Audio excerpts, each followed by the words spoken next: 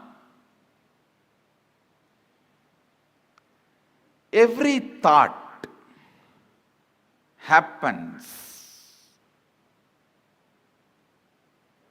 between past and future. Please listen. Actually, from morning I am giving you different truths about time. Now all those zigzag puzzles will fall in place if you just grasp this one. All thoughts, it can be as simple as feeling like having a cup of tea, or as complicated as politically strategizing for some victory. It can be as simple as wanting to have a cup of coffee, or as complicated as political strategizing for some victory. Any thought, thought means movement between past and future. Thought means nothing but you move to the past and future. This is past. Let's consider this as past, and this as future.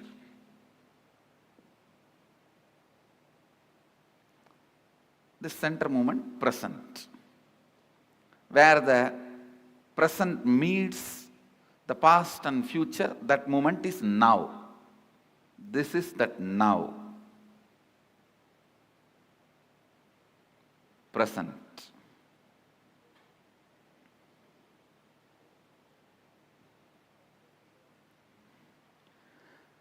Understand, if these lines symbolically represent time, means this board is the space. Symbolically, this board represents space. On space only the whole time happens. Space is the most subtlest matter on which the play of time happens.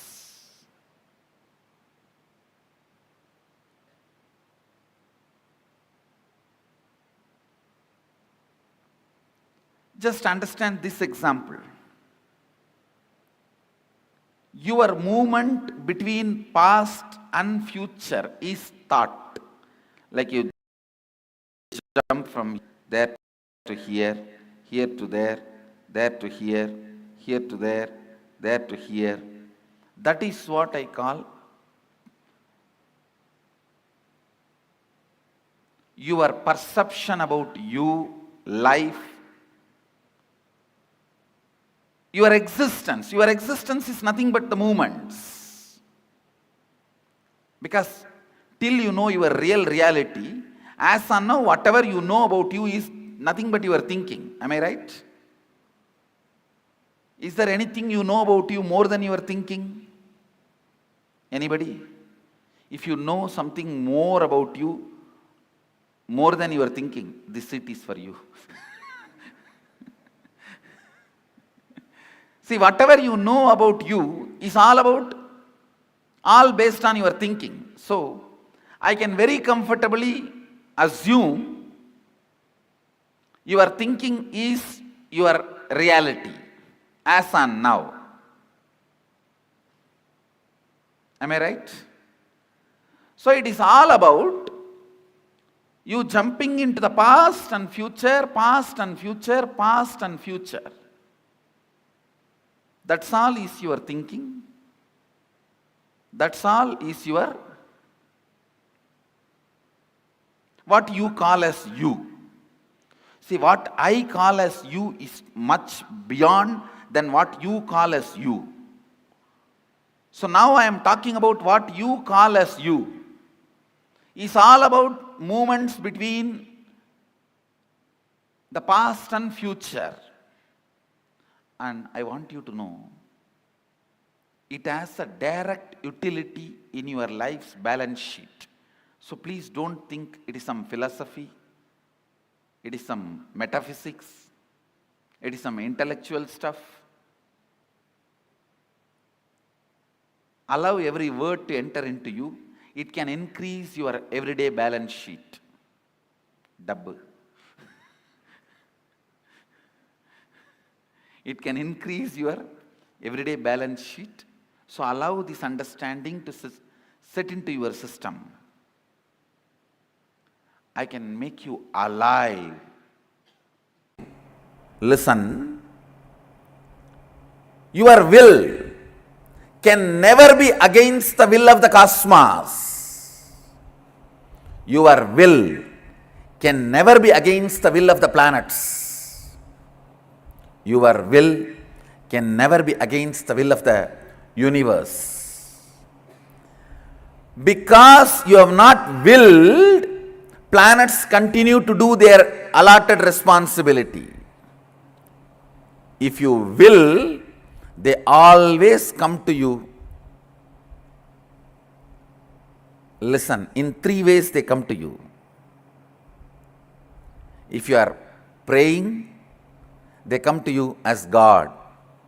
If you are declaring, they come to you for negotiation table. If you are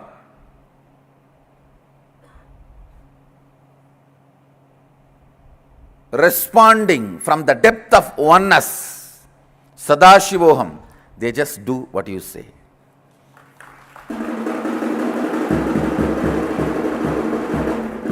Understand, please understand, the will which you have.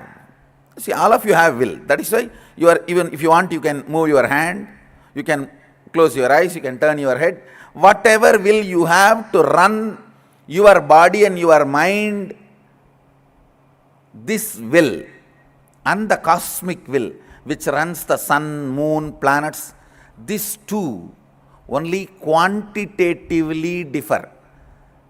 Smaller, higher, that's all. They do not have quality difference. Good, bad, no. God, devil, no. This is one of the major truth, very important truth. Sanatana Hindu Dharma teaches, I should tell you, Sanatana Hindu Dharma alone teaches.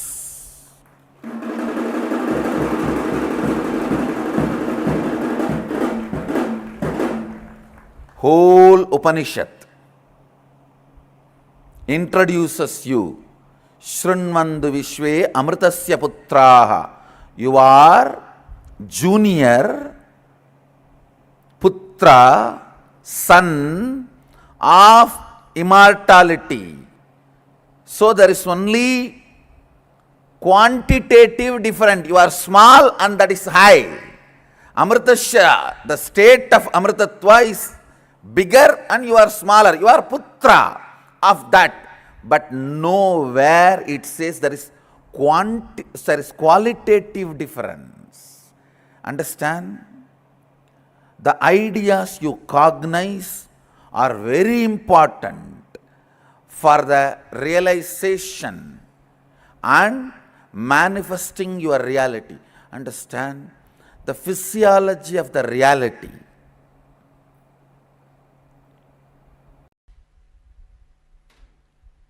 That is the reason I want you to understand the first layer and second layer past. The first layer past will heal basic problems of life. Second layer past will enlighten you and infuse tremendous energy and joy in you. Patanjali, one of the greatest inner scientists ever happened on the planet Earth, gives an amazing technique, a powerful technique. He says, through the perceiving of the impressions, by observing the past impressions,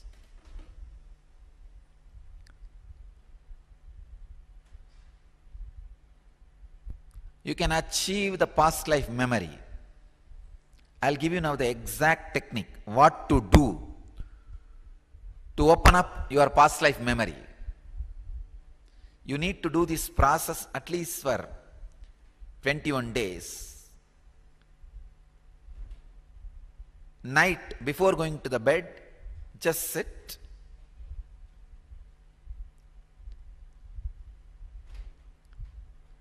Start going back in your life. Please understand. Night 8 o'clock, if you are sitting for this meditation, start from the moment you woke up from the bed, maybe morning 5 or 6 o'clock you wake up. From that time start, 6, then 7, then 8, then 9. From morning, just come down. Just not rethinking, reliving. I am not asking you to rethink. No. I am not asking you to review. No. I am asking you to relive. From morning, come down to this moment. And same way, second, from this moment, go back to morning. Please understand. You need to do two things. First, sit, relive. Morning 6 o'clock, you woke up. Then you brushed your teeth, took bath, dressed up, went for breakfast, went to office. This all you did in office. Then had lunch. In this cycle once. Then second, go back. Like 8 o'clock you are sitting. Oh, half an hour before what did I do? Then 7 o'clock what did I do? 6:30 what did I do? 6 o'clock what did I do? Go back from this to the morning. Please understand. It's a very powerful process. Once come from morning waking up to night going to bed. Second, night going to bed to morning waking up. When you do these two, reliving, so many minute details, the subtle emotions you went through, the subtle experiences you went through, whole thing will be awakened.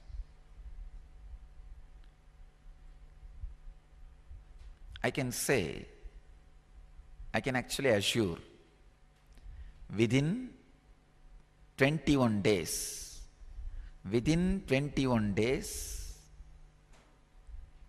the whole understanding about the past and all the questions related to your past, how you create a samskara, impression, how you manipulate it for your day-to-day understanding, and how you can heal the wounds created by those samskaras. Understand? All these three will click in your inner space. How much ever I teach you by words, it will be just word. It has to become your very experience. As long as it is my word,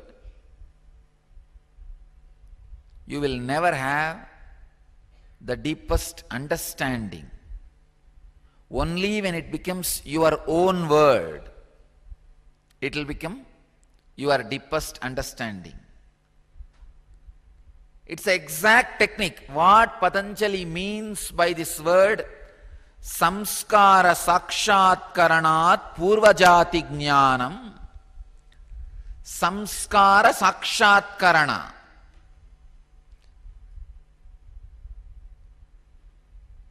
samyama on samskaras, observing the past impressions. This is the technique. Please understand. Night you may need to spend 1 hour. If you are deeply interested in your past life regression, healing many traumas, phobias, fears you carry in your present life from past life. Go through this process. Sit. From morning till night, what you did, relive. Then, from night to morning, what you did, relive. It will be same, but when you go through this way and this way, you will have complete new understanding how your impressions create your past. One more thing. You may think, how going through my 1 day of past can reveal my whole life past for me. It will. You will see it. Your 1 day as the whole essence of your life. When your mental setup was created as a child, all the fears, greed, joy, guilt, pain, pleasure, anything is recorded. Every day you go through those experiences directly or indirectly in some way. So 1 day if you analyze, you will open up your whole past. Suddenly you will see the memories, incidents which you did not go through that day also will start opening up vividly, clearly.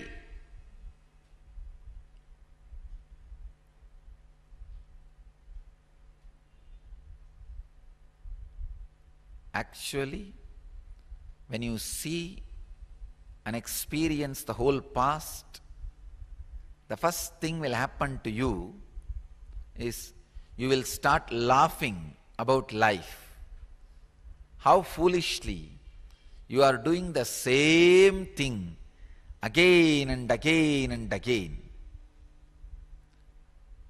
That is why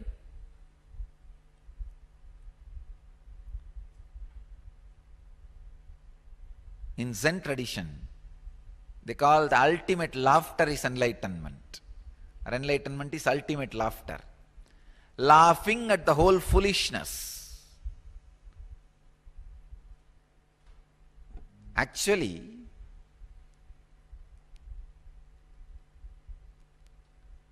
when you laugh at the whole foolishness, they do not know what to do. They are completely perturbed and disturbed.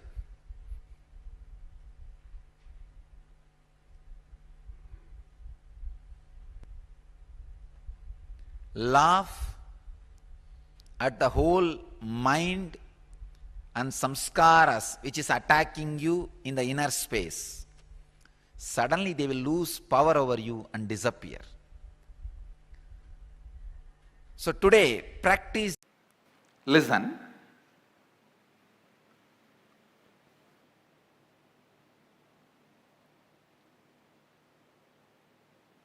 Consider this line, straight line, as present moment. Now, every thought happens between past and future. Please listen. Actually, from morning I am giving you different truths about time. Now all those zigzag puzzles will fall in place if you just grasp this one. All thoughts, it can be as simple as feeling like having a cup of tea, or as complicated as politically strategizing for some victory. It can be as simple as wanting to have a cup of coffee, or as complicated as political strategizing for some victory. Any thought. Thought means movement between past and future. Thought means nothing but you move to the past and future. This is past. Let's consider this as past, and this as future.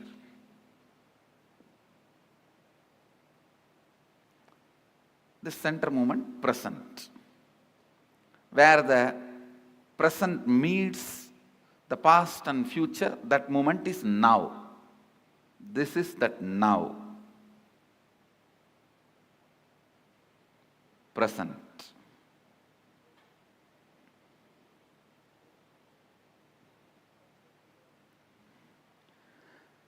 Understand, if these lines symbolically represent time, means this board is the space.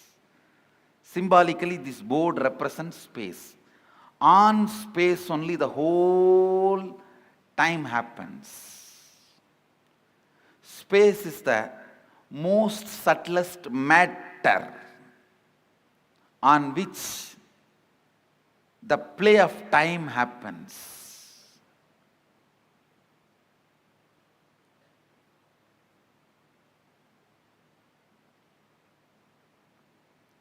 Just understand this example. Your movement between past and future is thought. Like you jump from here to there to here to there to here to there to here. That is what I call your perception about you, life, your existence. Your existence is nothing but the movements. Because till you know your real reality, as of now, whatever you know about you is nothing but your thinking. Am I right? Is there anything you know about you more than your thinking? Anybody? If you know something more about you, more than your thinking, this seat is for you. See, whatever you know about you is all based on your thinking. So, I can very comfortably assume your thinking is your reality as on now. Am I right? So, it is all about you jumping into the past and future, past and future, past and future. That's all is your thinking. That's all is your, what you call as you. See, what I call as you is much beyond than what you call as you. So now I am talking about what you call as you. It's all about movements between the past and future. And I want you to know, it has a direct utility in your life's balance sheet. So please don't think it is some philosophy, it is some metaphysics, it is some intellectual stuff. Allow every word to enter into you. It can increase your everyday balance sheet. Double. It can increase your everyday balance sheet. So allow this understanding to set into your system. I can make you alive. Listen. Your will can never be against the will of the cosmos. Your will can never be against the will of the planets. Your will can never be against the will of the universe. Because you have not willed, planets continue to do their allotted responsibility. if you will, they always come to you. Listen, in three ways they come to you. If you are praying, they come to you as God. If you are declaring, they come to you for negotiation table. If you are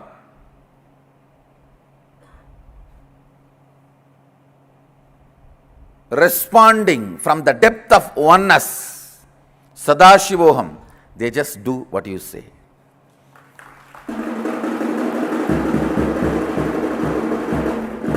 Understand, please understand, the will which you have. See, all of you have will. That is why you are, even if you want, you can move your hand, you can close your eyes, you can turn your head. Whatever will you have to run your body and your mind, this will and the cosmic will which runs the sun, moon, planets, these two only quantitatively differ. Smaller, higher, that's all. They do not have quality difference. Good, bad, no. God, devil, no. This is one of the major truth. Very important truth. Sanatana Hindu Dharma teaches. I should tell you, Sanatana Hindu Dharma alone teaches.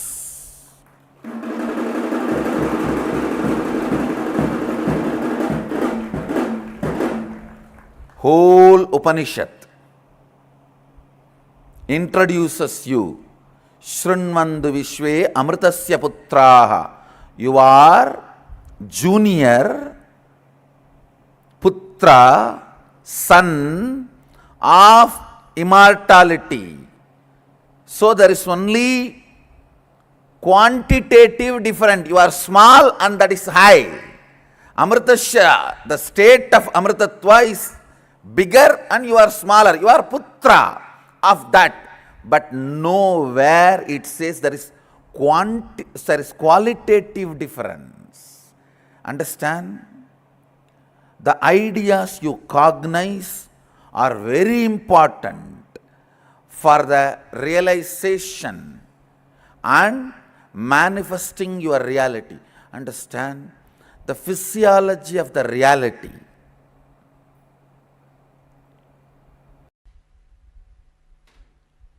That is the reason I want you to understand the first layer and second layer past. The first layer past will heal basic problems of life. Second layer past will enlighten you and infuse tremendous joy in you. Patanjali, one of the greatest inner scientists ever happened on the planet Earth, gives an amazing technique, a powerful technique. He says, through the perceiving of the impressions, filled with hunger for power, wealth, and conquering our enlightened empires, we faced it back with courage, valor, and strength. But still, this was a cultural, spiritual, ethnical genocide which has not been spoken about. The Hindu Holocaust, filled with barbaric killings, brutal massacres, criminal conspiracies, with no parallel to this in the entire civilization. 5,000 years of relentless persecution, yet untold. The attackers, they usurped our kingdoms. We bravely fought them back. We were able to get them back. When they destroyed our temples, we were able to rebuild them back. When they destroyed our universities, we were able to revive them back. When they massacred our people, we did not give up. Even that did not push us to give up. But they attacked our gurus. They destroyed the Guru Shishya Parampara, a blow which we are still not able to recover from. I'm just going to take every one of you, even for those of you that listened, I'm going to take every one of you through a very important information that all of us need to know. The attack on Hindu gurus is not just isolated incidents. It's not 1, 2, 3 here and there.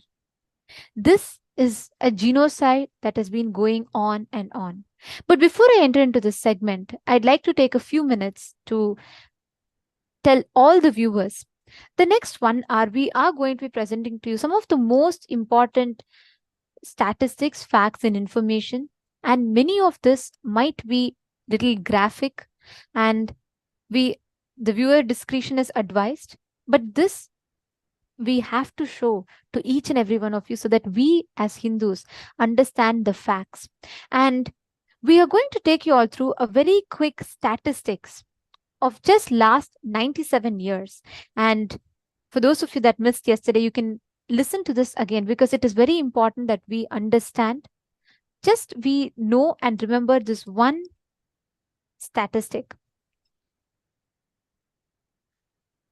Here you see, on the 23rd of December 1926, 70-year-old Swami Shraddhananda was assassinated by a militant missionary.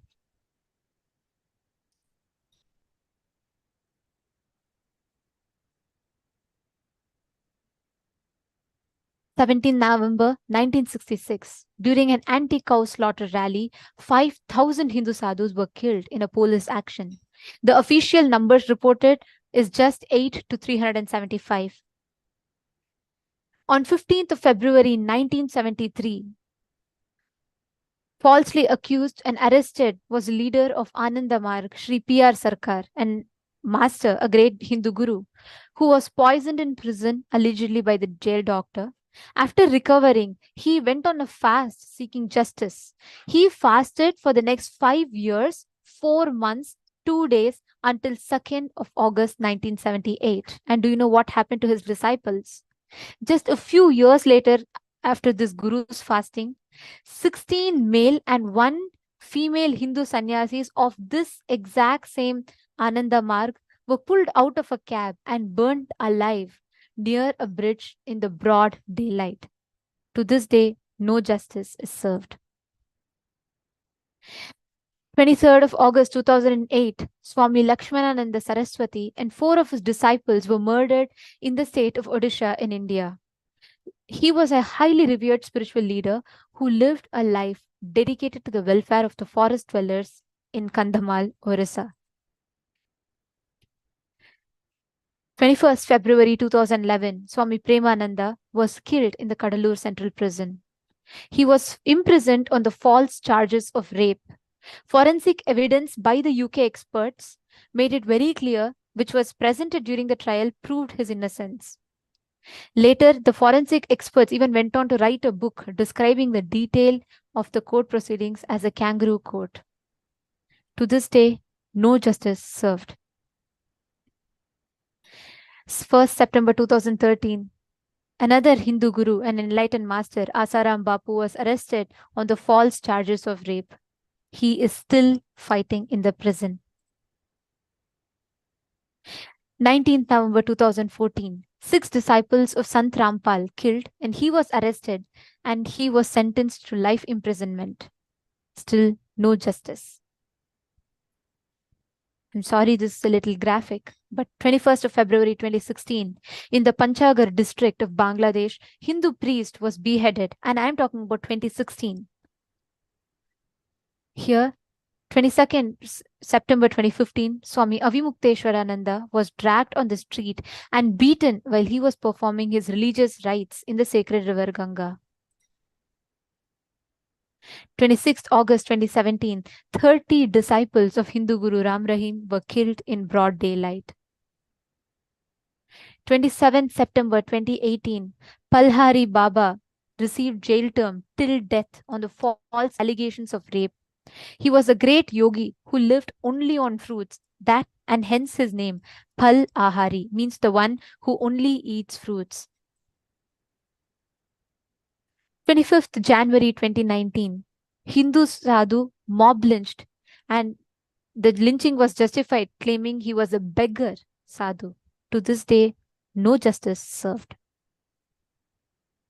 30th August 2019, Swami Tattva Bodhananda, a disciple of Swami Dayananda Saraswati and yoga guru Vedant Adhikari, was brutally sickled to death by the mob lynchers in Puducherry.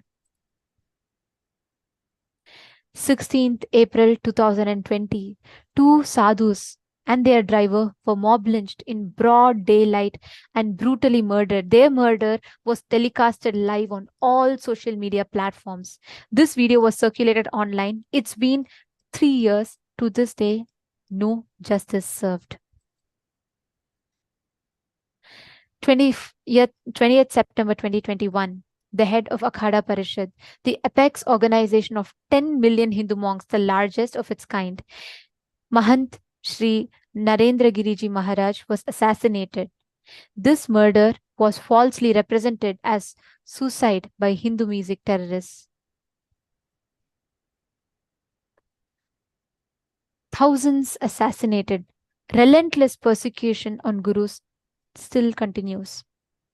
In front of our eyes, in the broad daylight, our Hindu gurus are being attacked. Understand, the attack on Hinduism is not isolated incidents. The attack on Hinduism is not independent incidents that is happening here and there. This is a clear strategic attack that to this day, all the Hindu gurus are struggling. All what we saw now are the assassination attempts, the brutal attempts through which they were able to demolish, destroy all the gurus, the lamps of Hinduism. But there is one last lamp, one hope for the whole of Hindus, the 2 billion of us.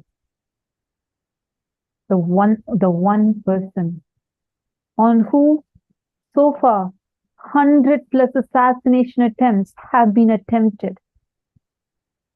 Yet he did not deter, did not even waver even for a second, even for a moment from his vision to make a nation for Hindus, and made it happen for us.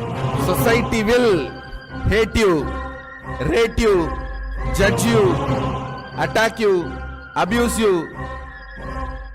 Beyond that, what makes you stand makes you what you are.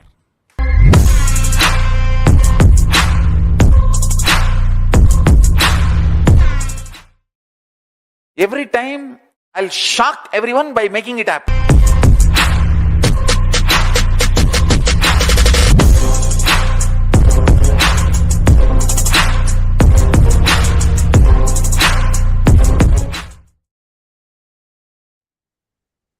But today, what we are going to be sharing with all of you is what is happening right now. Swamiji, the Supreme Pontiff of Hinduism, the only last hope for whole of Hindus. Today, we are going to be sharing with all of you something that's right now, as we are talking to you, what is happening and what has been happening, the whole conspiracy. Today, we are going to talk to you, share with you about the persecution, the genocide that has been happening against Hindus, what the Supreme Pontiff of Hinduism and Kailas and Hindus at large have been facing. And why is this attack on Hinduism? Why is Hinduism being attacked continuously? It's very important that we know the answer for that. Hinduism has been the most progressive and the most advanced open framework where every single being can discover himself or herself. And this made us one of the most successful civilizations. Just the very fact that we are the longest surviving civilization and thriving civilization is a testimony for that. Our tall temples sing the glory of how advanced we were. And this made all the attackers who are based on power, who want to occupy that power, who want to occupy the wealth, who want to possess all of it, come behind us.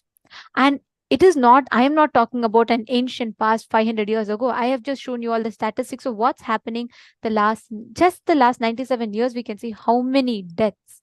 To this day, none of them have received justice.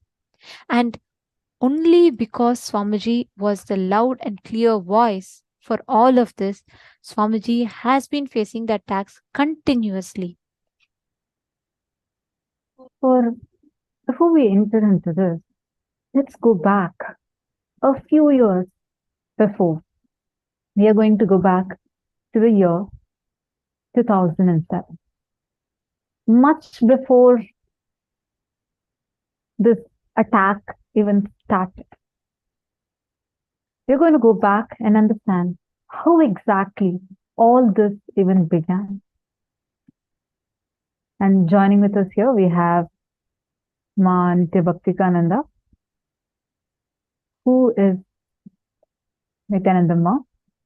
So, you have been with Swamiji since 2003, almost 20 years. Yes. So how did you get connected with Swamiji? Because how did you get connected with Swamiji? How did you meet Swamiji? Could you please share a little bit about yourself? Basically, it was 20 years ago in 2003. We had our first darshan of Swamiji, my pre-monastic family and myself. Our background is we're from the Natakotai Nagarattar community. We are known for our deep devotion to Paramashiva, and most of our earnings goes towards the Shiva temples around the world. The moment we saw Bhagavan, every one of us in my family, we connected instantly and very deeply to Bhagavan, and each of us realized in our own hearts and souls that Bhagavan is Paramashiva himself. My grandmother, Annapurniyachi, she was in her late 70s by that time, and she's a very pious and devout person. She herself comes from a very affluent business family, prominent business family in Chennai. I was watching her. She was in her last years. I saw that she was so keen and started following Bhagavan very keenly in all his travels within Tamil Nadu specifically. So that was how we started connecting to Swamiji.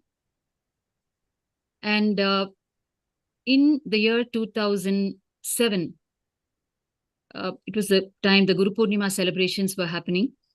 And we went as a family from Chennai to Bangalore. At that time, my grandmother, Annapurniyachi, she went up to Swamiji in darshan, and she expressed her wish to place a particular property that she had in Trishulam, where today the Kailasan Trishulam stands. And she requested Swamiji that he fulfill her wish to see a temple for Paramashiva built there with a deity of Swamiji as Paramashiva. And she also placed along with it a personal wish for her own journey, which was Swamiji be present physically with her in her last few moments and liberate her. And Swamiji, without a moment of hesitation, he said, I will take care that both of your wishes happen. You be peaceful. So actually, the picture that we are seeing in the background of you is exactly that particular day, right? Yes, it is the 29th of July 2007. I still remember the moments. And Archie is actually conveying her wish and requesting if Swamiji will fulfill it.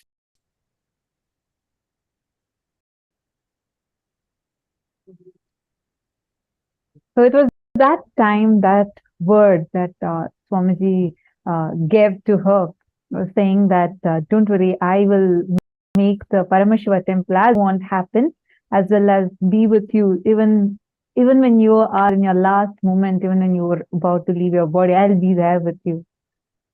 So Yes. beautiful. So then what happened? So then I went ahead. Of course, as a family, we went ahead and we attended all of Bhagwan's meditation programs. We all became spiritual healers initiated by Bhagwan. And we followed him in all the yatras that he went to Varanasi, to the Himalayas, to Kailash, to Tiruvannamalai, you name it. We were finally temple hopping and in all the pilgrimages with Bhagwan. And in fact, Annapurnyachi and myself went to Varanasi together with Bhagwan in the year 2006. It was in January when Bhagwan went to dissolve his own biological father in Ganga. So we started connecting more and more. And I finally took up sannyas. And Annapurnyachi and we became part of Kailasa. And we saw between 2007 and 2010, we were direct eyewitnesses because we were living around Bhagwan.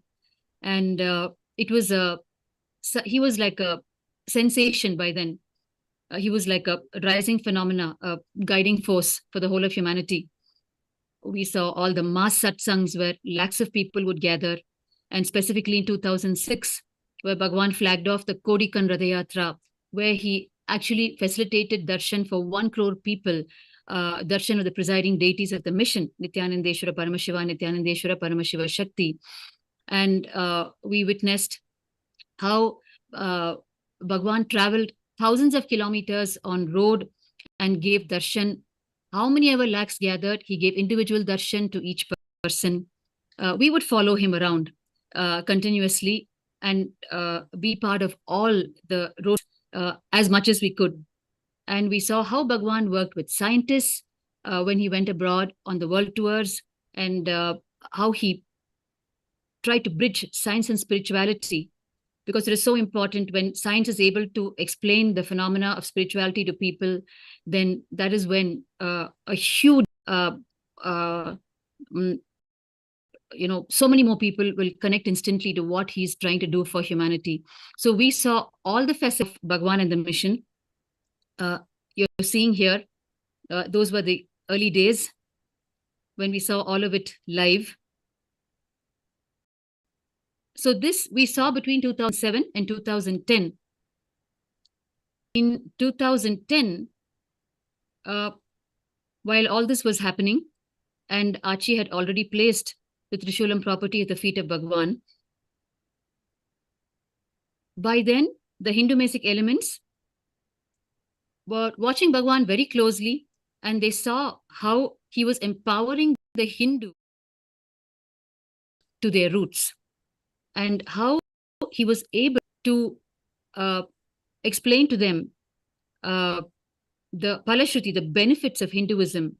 And they saw that he was very different from all other gurus, and they saw that he had the potential to revive Hinduism from its very roots after the Hindu Holocaust. And while this was happening on one side, this particular property in Trishulam, which I'm talking about, of course, meanwhile, Annapurnyachi transferred the property to my name through a gift settlement to facilitate, further activities of Kailasa there. While all this was happening, the Hindu Mesic elements, this particular property caught their attention in 2010. Specifically, the Spice Jet group of people, they had acquired all the surrounding properties. This is strategically located near the Chennai airport. And they had managed to acquire all the surrounding properties. But this particular 3-acre property, they wanted it. They wanted to literally grab it for their own vested interests. And so their vested interest of somehow stopping the mission of Bhagwan, for obvious reasons that I just explained, coincided with their interest in the specific property. So when both came together... So what exactly happened, like when I know especially like multiple factors had happened at that time. I also remember tons of things, especially when Swamiji was being named as the top, one of the most influential people out of the top 100 most influential people spiritually who were alive in the planet Earth. So like this, and the awards that Swamiji was getting, and the celebrities that are just pouring in, and the most important part being that all of them being awakened to being Hindus.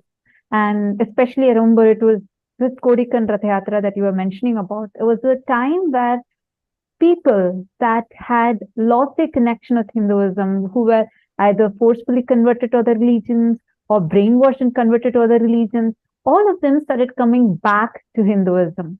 And when they started coming back to Hinduism, when they started understanding about what Hinduism is, and there was one huge conference that had happened where in a huge stadium, and this Hindu music forces, which were also part of like deep state elements, political groups, and they were having a particular trying to gather for a public speech, and at the same time Swamiji was having a Bhagavad Gita discourse, and shockingly, like these people, these anti-Hindu elements had actually bought people, like meaning they gave money and tried to invite people, and but it turned out that we for Swamiji's Bhagavad Gita satsang, we had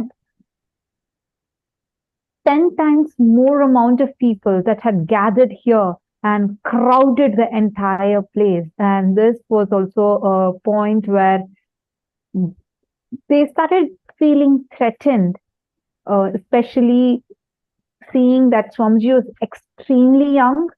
And around that time, Swamiji was just in his 20s. Swamiji was extremely young, extremely talented, and extremely active. Someone who has been working in an unparalleled level. He used to work day and night, like how Manitya Bhaktikananda was just mentioning to us.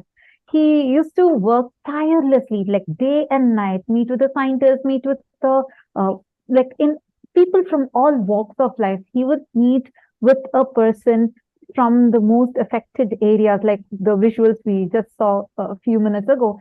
Swamiji would just go to them, meet with them personally, heal them, bless them. And at the same time, Swamiji will have meetings with like the celebrities and like the topmost celebrities at that time. Most importantly, by that time, so many people were gaining awareness, and we were all starting to understand the value of Hinduism. Imagine the sacrifices of our ancestors, all that they have been through. Today's generation didn't even know the value of the temples that are being destroyed in front of our eyes. And Swamiji single-handedly spread so much of awareness about Hinduism, the importance and the experience in itself, whether it is the healing, whether it is the Annadan. Seeing Swamiji's commitment to the enlightenment of humanity, to the upliftment of the humanity, we can see how millions of people gather around. It's not just in India, and all over, anywhere Swamiji went, people just came in tens and thousands to receive these extraordinary sciences. Whether there were cyclones, flood relief, anything, Swamiji was there hands-on, on the ground, and Swamiji himself would go personally monitor whether the food is hot, whether it is served properly, whether all the needs of the people are taken care. Swamiji will be hands-on in the ground, and Swamiji himself will make sure it is happening. So Swamiji was this huge force who is extremely, like everyone realized that he is going to make it happen. That actually, that was a very important point over there. Like, I remember earlier in our conversation, Ma Nitya Bhaktikananda, you had also mentioned to us how your Achi, your grandmother, had even mentioned to you that, she was just so sure that it was, if someone can do this, it's only Swamiji. And that is why she even said that I want to give this land to Swamiji, because I know Swamiji will make my wish come to reality by making the Paramashiva temple happen. So this was the situation given, this is what was happening at that time. And this group, the deep state elements, the anti-Hindu mafia gang, like a militant group it was.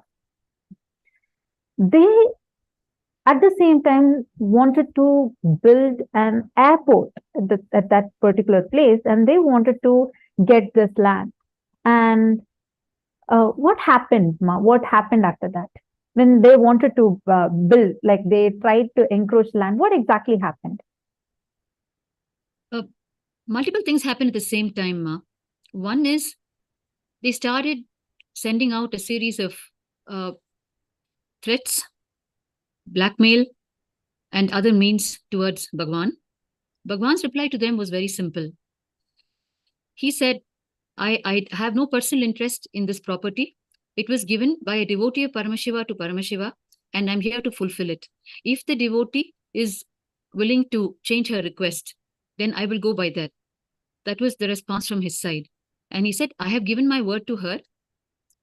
If her request changes, then I will go with that option. So when Annapunyachi was consulted, she was very clear in her stand as well. She said, I have placed the property at the feet of Paramashiva, and I know and trust that Bhagavan will make it happen. So from both sides, both of them were very clear.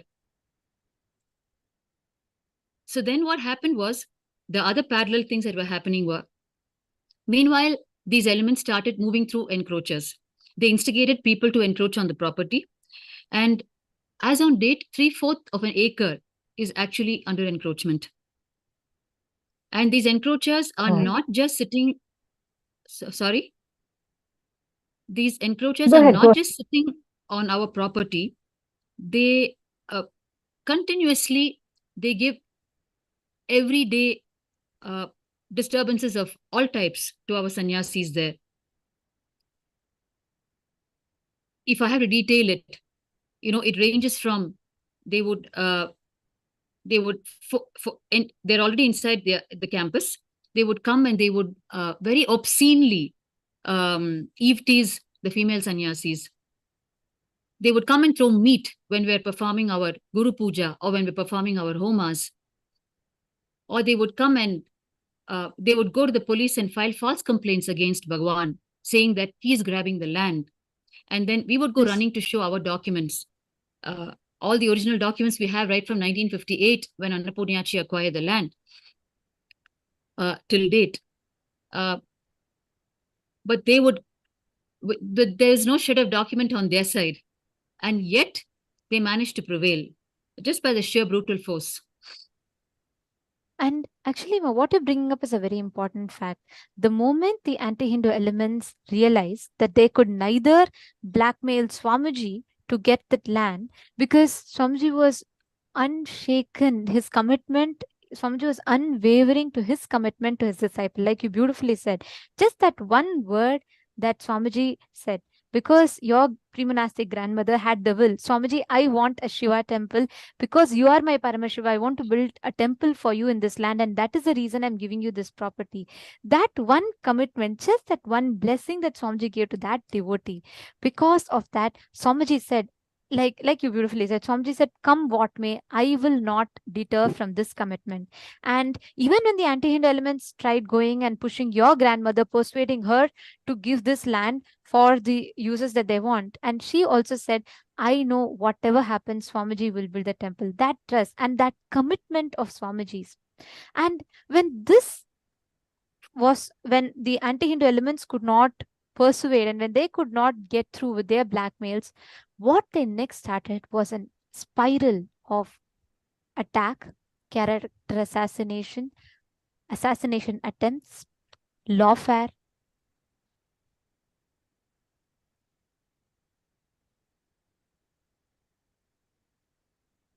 and continuously attacking the Supreme Pontiff of Hinduism, trying to break. There's so much of false news, character assassination.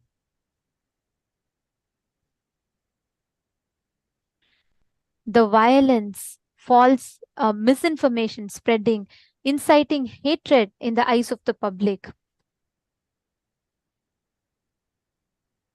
And this started Before this attack started, the whole conspiracy had already started from the time this in 2009, especially when a huge this Kodikan Rath Yatra happened. Actually, this 2009, this year was where it was like almost going to its peak, where they saw that Swamiji was someone unstoppable because Swamiji did not have any kind of discrimination, inhibition, nothing. Like he would just go hands on, be in the ground level and work with every single person and be patient, tirelessly working hard and sacrificing his sleep, food, everything, and reviving Sanatana Hindu Dharma. So when that happened, already with an agitation that they were not able to get their hands on this land, one more side, they're seeing Swamiji to be a threat for their political agendas. And they were seeing that Swamiji was someone who was unstoppable. On 17th of February 2009, a huge corporation sent one of their advocates who 17th February 2009, who went to Swamiji in a public darshan, wrote a threatening letter stating that, so this is 17th of February 2010, he writes a letter to Swamiji stating that we have created something that can ruin your entire career. Give us 100 crore rupees and stop all your activities. Declare yourself as secular. We would leave you. He handed over this letter to Swamiji. His name was Sridhar. He handed over this letter to Swamiji in a public darshan in Coimbatore, Tamil Nadu. Everyone, or especially all the sannyasis around Swamiji, everyone were very clear that he cannot come and threaten like this because we know what Swamiji is doing. And immediately took him and handled that situation. But things were the kind of conspiracies that were building was something that no one ever imagined of. So when these tactics of blackmail and trying to extort money did not work out, they did one of the most, I would say, vicious and violent thing that can be done to anyone. They incited mob hatred. On the 3rd of March 2010, they released a false, doctored, morphed video of the Supreme Pontiff of Hinduism and spread it all over the media. That was on the 2nd of March. The hatred in the eyes of the public so that they can prepare a ground to justify the onslaught of attacks that they were to do on Swamiji. This reminds me of a very cunning strategy used by Adolf Hitler when he was attacking the Jews, when he was murdering the Jews. It is called the big lie. They tell a lie so big, so huge, and they never allow the public to cool down from that. This is a quote from the exact strategy that Adolf Hitler used. Tell a lie so big and never allow the public to cool off. Never admit a fault or wrong. Never concede there may be some good in your enemy. Never leave room for alternatives. Never accept blame. Concentrate on one enemy at a time. Blame him for everything that goes wrong. People will believe big lie sooner than a little one. And if you repeat it frequently enough, people will sooner or later believe it. This was precisely the strategy that was used on the Supreme Pontiff of Hinduism. They kept airing the morphed video so much so much and so much. There was so much of hatred, insightful content that was continuously spread on the media. And public was shocked because millions of people have experienced this healing from Swamiji and so much of transformation. But when continuously they kept repeating this doctored, morphed video in the media, the mass hatred was incited into the eyes of public. When you tell a lie so big, somewhere in some corner of your heart, you'll start thinking, oh, every media channel is telecasting this, and again it is repeating, then maybe there might be some fact behind it. And it is exactly that doubt that they look for to exploit and to justify, to set the ground for justifying the onslaught of attacks and persecutions that they were targeting and planning on Swamiji. On 2nd of March 2010, they plotted, actually it was a multi-pronged attack, clearly plotted criminal conspiracy. This was a crime. This is a crime against humanity. What had happened on that day? Very clearly, they first identified where Swamiji was. They first tracked down. It was actually just the previous day, there was grand celebration of Purnami. Almost 1 million people had gathered in the Tiruvannamalai Adinam, Kailasa Tiruvannamalai, where Swamiji was, and giving the satsang, the darshan, and doing a huge annadan. Annadan means where the organic food is served for people. A huge celebration had happened, and Swamiji was there in that campus. They had tracked this down. Just the previous night, there were goons sent to the campuses, just outside the campus of each of these places. The Tiruvannamalai Adinam, Kailasa Tiruvannamalai, where Swamiji was, and all the surrounding Adinam, wherever potentially Swamiji could go. All these places were marked, and goons were sent to all of these places. That time, just the very next day, please understand, no one has a clue of what's going to happen. In all the Kailasas, the services were continuing, annadans were happening, everything is going on. Next morning, 2nd of March 2010, the goons outside each of these adinams were ready with weapons, things like acid eggs, stones, everything was there ready with them, ready to launch an attack. The main network, which was taking all of these, actually, it was a huge conspiracy. A group, a big mafia gang had conspired this together. We are going to show you a few of these faces.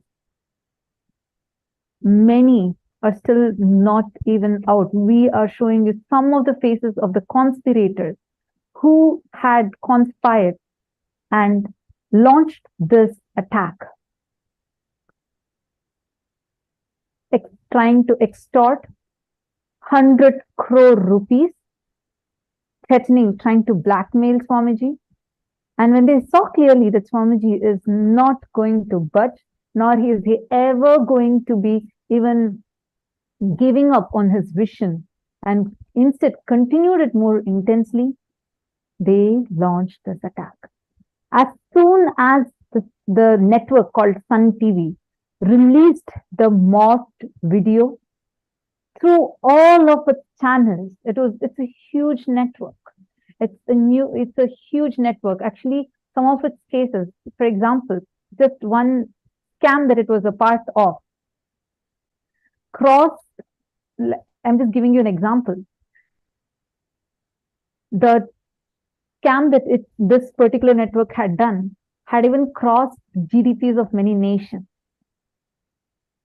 That kind of a powerful TV network launched this morphed video, ran it for 14,000 hours continuously. And at the same time, in all of the ashrams, at the same time, the goons entered and the huge attack was launched. Their target was only one, to chase and to assassinate the Supreme Pontiff of Hinduism, just like you saw how they target and kill each Hindu guru. Now they were targeting the Supreme Pontiff of Hinduism, Swamiji. You can see here, this is just from the 2nd of March to the 21st of April. Continuously, whichever place Swamiji went to, Swamiji was traced, tracked, pinned, and goons were sent to those campuses to attack and to destroy the campus. You can see here, this is just in a matter of few hours right after the doctored video, the morph video was released, and it was kept repeating on the TV channels. The goons were chasing Swamiji. You can see here, Swamiji on the 2nd of March was in Tiruvannamalai, and from there, he was chased all the way up to Salem. Swamiji, by the time Swamiji went, and within the next 3-4 hours, goons already tracked and they were there. From there, Swamiji was traced and followed to the next location from Salem to Bidadi, and from Bidadi to Hosur, Hosur to Puducherry. Swamiji was continuously chased. And finally, when Swamiji went to Haridwar, and when Swamiji was trying to be part of the Kumbh Mela as per the Hindu tradition, Swamiji was traced, tracked till there and illegally arrested.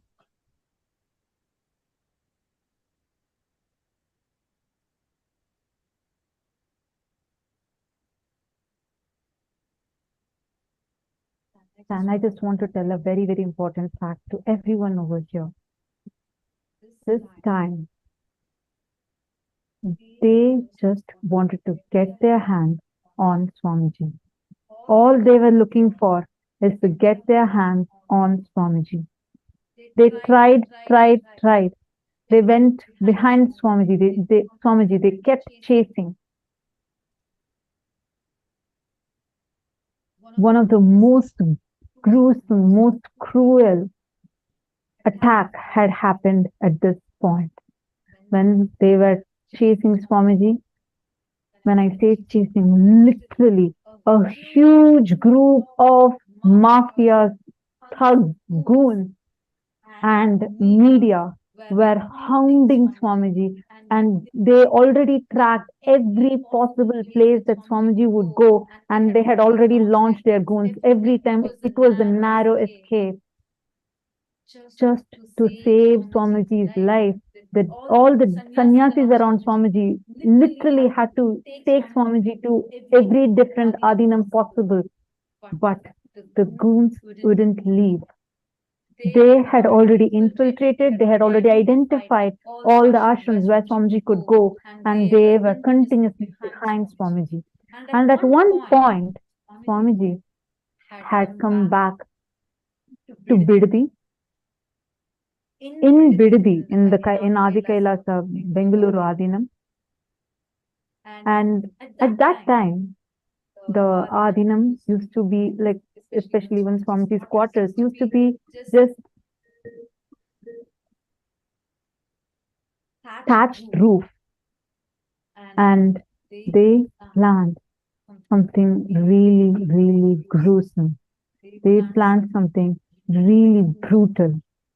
They started live telecasting on all their networks, all of a sudden, saying that Swamiji's quarters caught fire and he is there no more.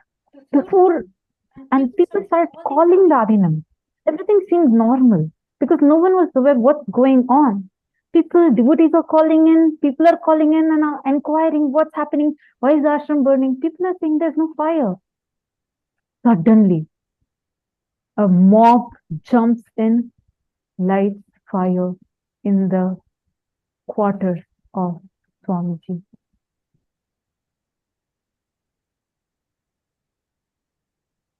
We can see here, this is Swamiji's quarters burning. And this entire attack was pre-planned. Even before there was fire, there were media already waiting in position. And henchmen jumped in and put fire in Swamiji's quarters, and they locked Swamiji inside. When Swamiji was inside his quarters, Swamiji's quarters was set in fire. Not a single sannyasi, not a single human being was allowed to go next to the quarters. So many sannyasis were trying to rush to save Swamiji. Not a single sannyasi were allowed to go next to the quarters to protect. And do you know what the media did? The media stood there telecasting this attack live on all the platforms. They were telecasting this whole attack live, standing there. Not a single person rushed to protect. Not a single person went forward to stop, let alone them going. They didn't even let any of us sannyasis, any of the human beings to go next to protect. They were airing this whole thing saying Swamiji is burning alive. Even before this attack started, the media were all already in position. And before any of us could understand what is going to happen, they burnt the campus. They burnt Swamiji's quarters with Swamiji inside it.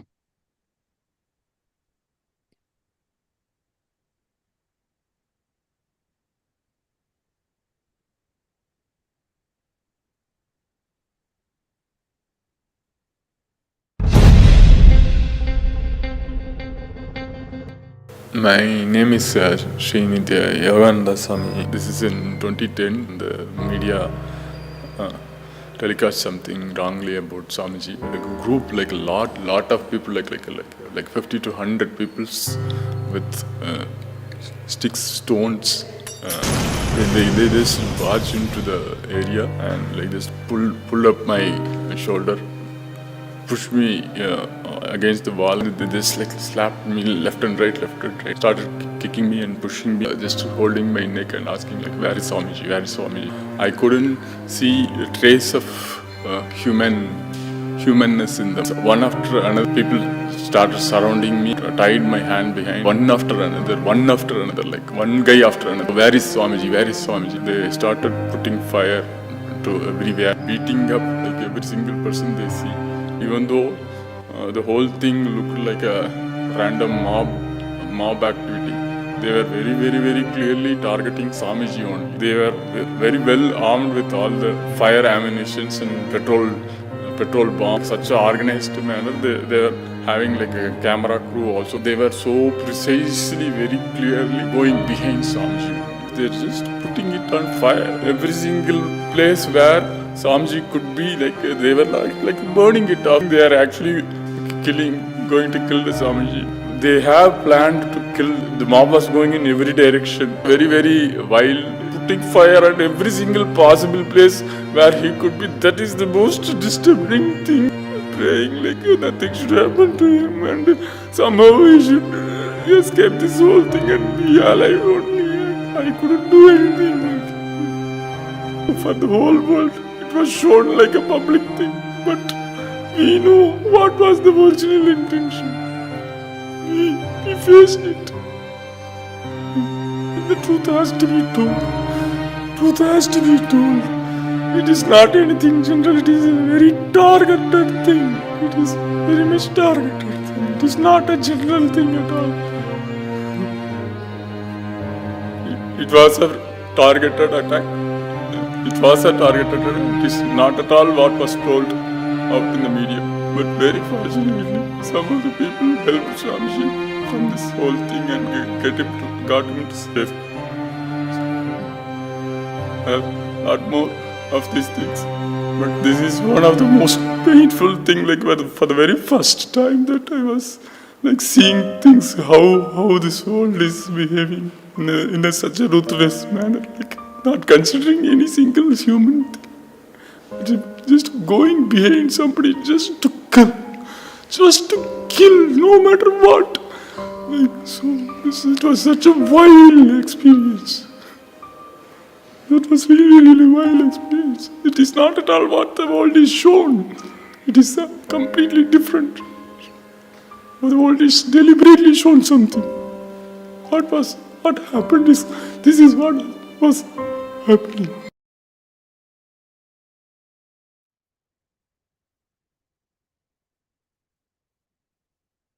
This, what we are hearing,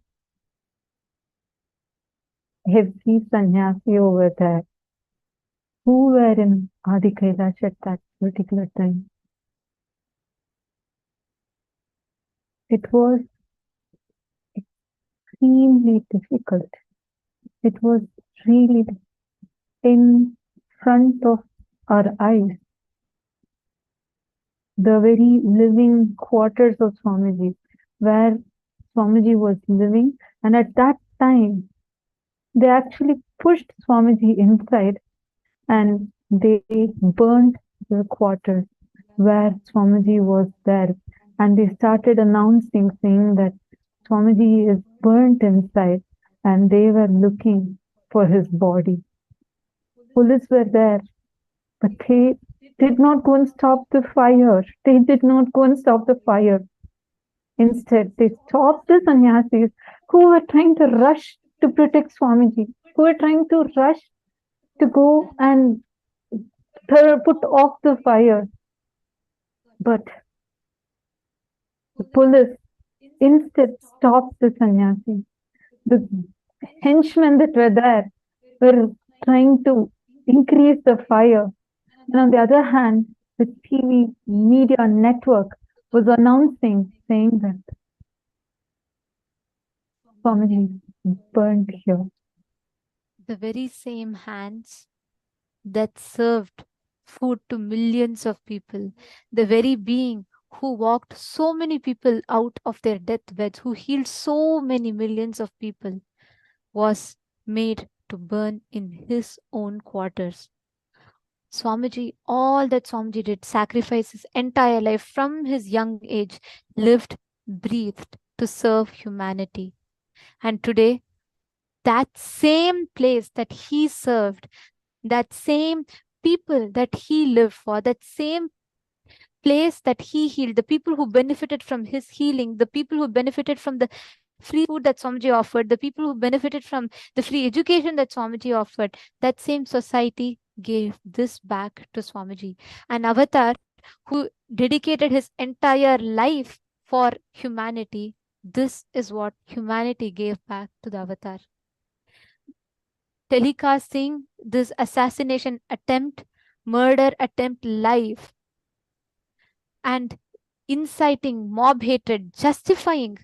There is no crime, no victim, no complaint. But Swamiji's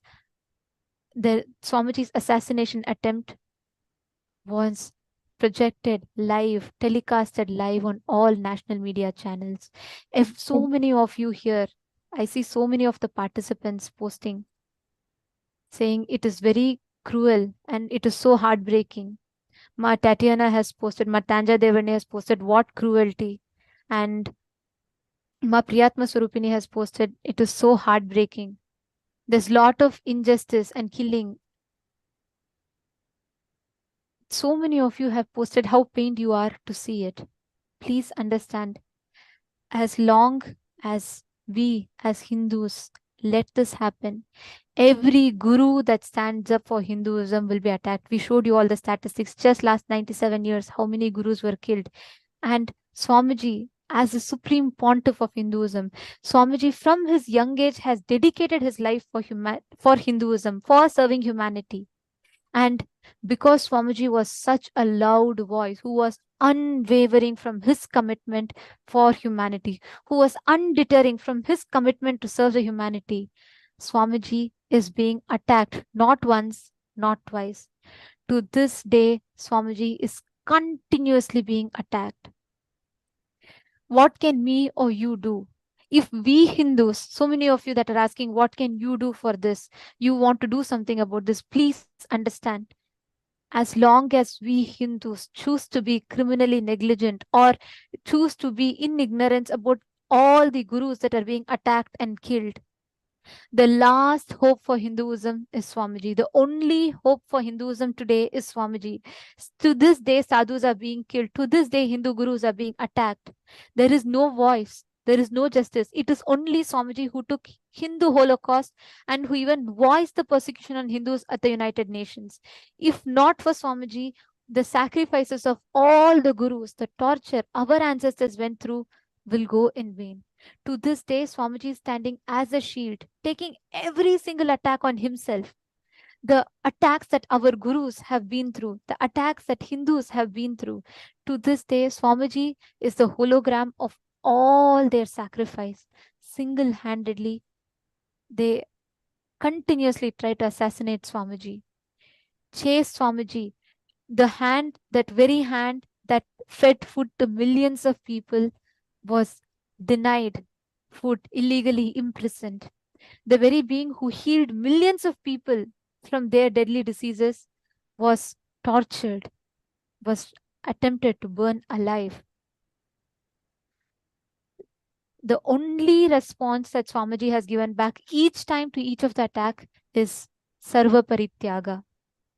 No matter what humanity did to Swamiji, no matter what people did to Swamiji, the only thing he gave back was more and more contribution. The only thing, do you all know, the first time, right after all these attacks happened and the bank accounts were frozen, there was literally, the sannyasis were shocked. Accidentally, one sannyasi managed through the bathroom window to break open that, to take Swamiji alive out of that, and that is why we all have Swamiji today here. It is, and everywhere people, in fact, the media was saying that they are searching for the burnt body. That's what the media was portraying. Fortunately, because of just through one bathroom window, the disciples, the sannyasis, saved Swamiji out of it and protected Swamiji, took Swamiji out of that place to safety. But media, the henchmen did not leave. They were hounding Swamiji even after that. You all should know, even when Swamiji was illegally arrested and tortured, the first statement that Swamiji said was, the Annadan should not stop. The services we have committed to humanity should not stop.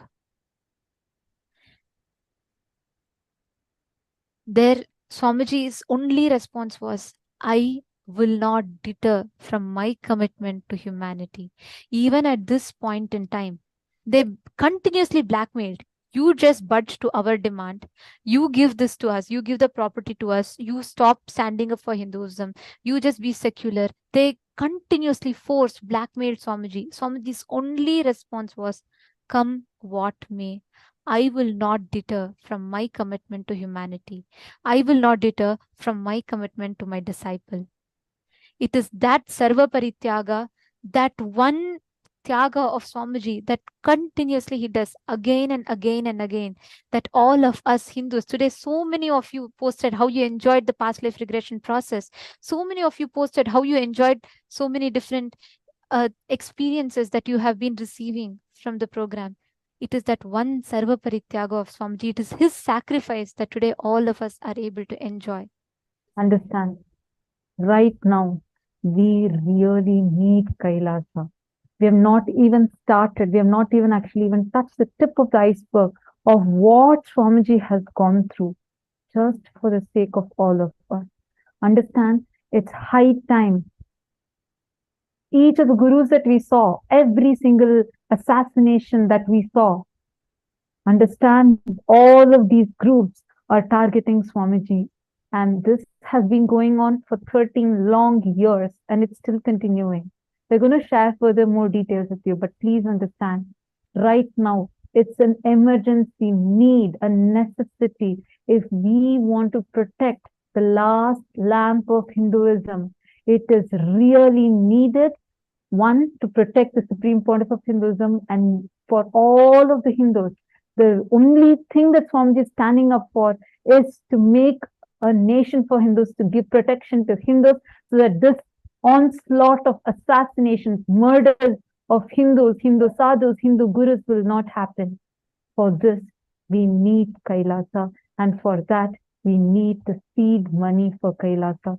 It is very important. Unless all of us come together, unless all of us unite, unless all of us stand up together, this is not possible.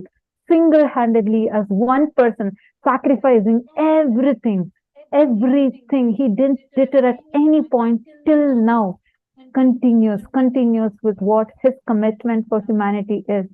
All we can do, the least that we can do is what we can do, the sarva parityaga of it. Offer what you can. We need to have Kailasa. The seed money of Kailasa is needed. As Hindus, we need to unite together, become founding fathers, founding mothers of Kailasa, make this nation for Hindus. We need to have this. This is a very, very, very important thing, and you have that power with you. It is not the activism of all the terrorists, but the inactivism of the good people, inactivism of the good Hindus. That is the real crime. Our criminal negligence, our negligence is no more normal negligence. You cannot call it as negligence. It's criminal negligence. Right now, it's the necessity of the hour.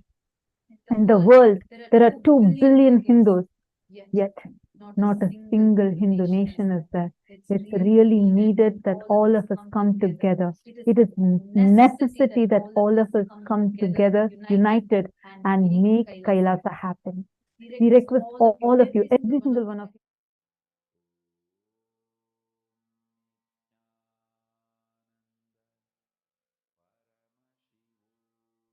Every one of you that are feeling the pain, who feel that you really want to do something for it, take an action right now. What you can do from your side for an avatar who has done the sarva parityaga of everything just for his commitment to humanity. It is time that each of us as Hindus stand up. If you can commit your whole life, become a sannyasi, become a powerful part of Kailasa. If you are able to contribute your treasure, sign up for Sarvajna Pita, become part of the founding fathers and founding mothers of Kailasa. And let every single one of us sign this online petition so that we can spread the awareness about these onslaught of attacks that is happening continuously on Hinduism, on the supreme pontiff of Hinduism. Every one of you that are here, do what you can from your end. Become part. If you can dedicate your life, if you feel you can give your life to save Hinduism, if you can commit your whole life to become part of this, become a sannyasi, become part of Paramashiva Sena. If you feel you can give everything that you have, you want to become part of Sarvajna Pita to fund the seed money for building Kailasa, become a part. What you can from your side, become a part of reviving Hinduism. The avatar is here, ready to stretch himself to do the Sarva Parityaga. It is time that we, Hindus, stand up. What all of us are seeing is just one bit, one part. It doesn't end here. It continues. Ma Bhaktika Swami, after this whole attack, when the whole persecution, when this Dr. Mott video broke out, and even at that point, when Swamiji did not deter from his commitment, saying, devotee has asked me, she wanted me to build a temple there, I will make it happen. That was Swamiji's only response despite of all these attacks. Yes. What happened next? What happened in the Trishula Actually, Madhyam? I myself have thought so many times on the face of the attacks, because I'm one of the sannyasis who saw through and through from 2010 onwards, every single attack on Bhagwan. I used to think, what does it take for Swamiji to just call Annapurnyachi or her son and, tell them, you are all witness to what's going on. And you know how important it is for me to stay alive. So, can we just, they are going to be the first ones to, say it's okay. But he never did it. There was no question on that matter. And that's something I can't even imagine. That was one thing. And subsequently, in 2013, Annapurnachi took very seriously ill, and Bhagwan actually traveled all the way from, amidst all that was happening, Bhagwan traveled all the way from Bangalore to Chennai, and he fulfilled in front of our eyes. I was fortunate to be part of that trip. He fulfilled his second boon to Annapurnachi, that he will be there physically when she left the body. It was Amavasya, I remember. The waxing period of the moon had started, and we got intimation that Annapurnachi was very ill, and Bhagwan said it'll happen when Amavasya starts, because that's the good period for the soul to leave the body. I will be doing it myself. And he traveled from Bangalore to Chennai, and he liberated her and fulfilled his second boon to her. And after 2013, we are all witness to what happened when Bhagwan started the expansion activities at Kailasa and Trishulam. From 2014 to 2023, it's been a saga of attacks at Trishulam. And Swamiji did not shake in his commitment. And when Swamiji was very clear that he is going to fulfill the boon that he gave to your pre-monastic grandmother, and all of you should know, true to Swamiji's commitment, Swamiji revived the Trishulam Adinam. There's a very beautiful temple of Paramashiva called Trishulanadar in that very place. And despite of all these attacks, just because of the commitment that Swamiji gave to that one being, Swamiji revived and built that temple called Kailasa Trishulam Adinam. And Swamiji started training our sannyasis to do annadan, to do all the services through that temple. And do you know what the society gave back for all the tyaga that Swamiji did? And without giving up, Swamiji continued to contribute. And this is what the society gave back to him. From 2017 up to 2023, from 2014 to 2023, like I told you, it's been a saga of attacks at Trishulam.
Sannyasis and Adinavasis of Nithyananda Peetham, Trishulam Adinam, was once again attacked on the morning of June 18, 2017, attempting to murder and rape the Adinavasis, completely destroying the property of Nithyananda Peetham, Trishulam Adinam. These anti-Hindu elements and rowdies with their family threw huge rocks into the parameters of the Adinam, severely injuring the Adinavasis.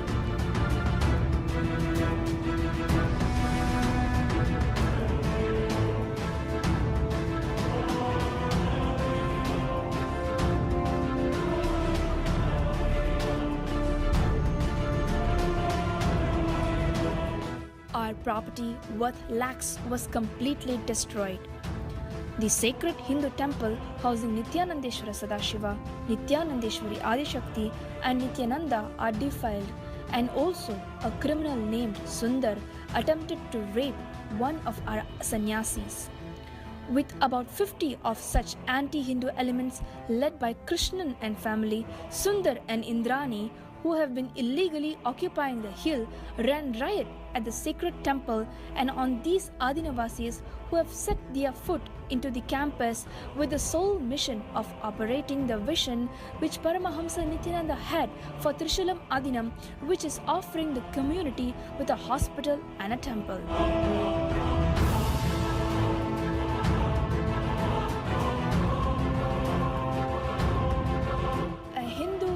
Of Nithyananda Sangha, founded by a Hindu guru, was established in over 80 countries with the sole mission of reviving Hinduism, along with his Adinavasis today, had been brutally attacked with the attempt to murder, attempt of rape, destroy our temples, destroy our lakhs worth property, beating up our sannyasis, throwing stones and trying to kill them. This is the sad state of Hinduism in India, especially in Tamil Nadu, that is known for its rich spiritual heritage, completely destroyed by terroristic anti-Hindu elements.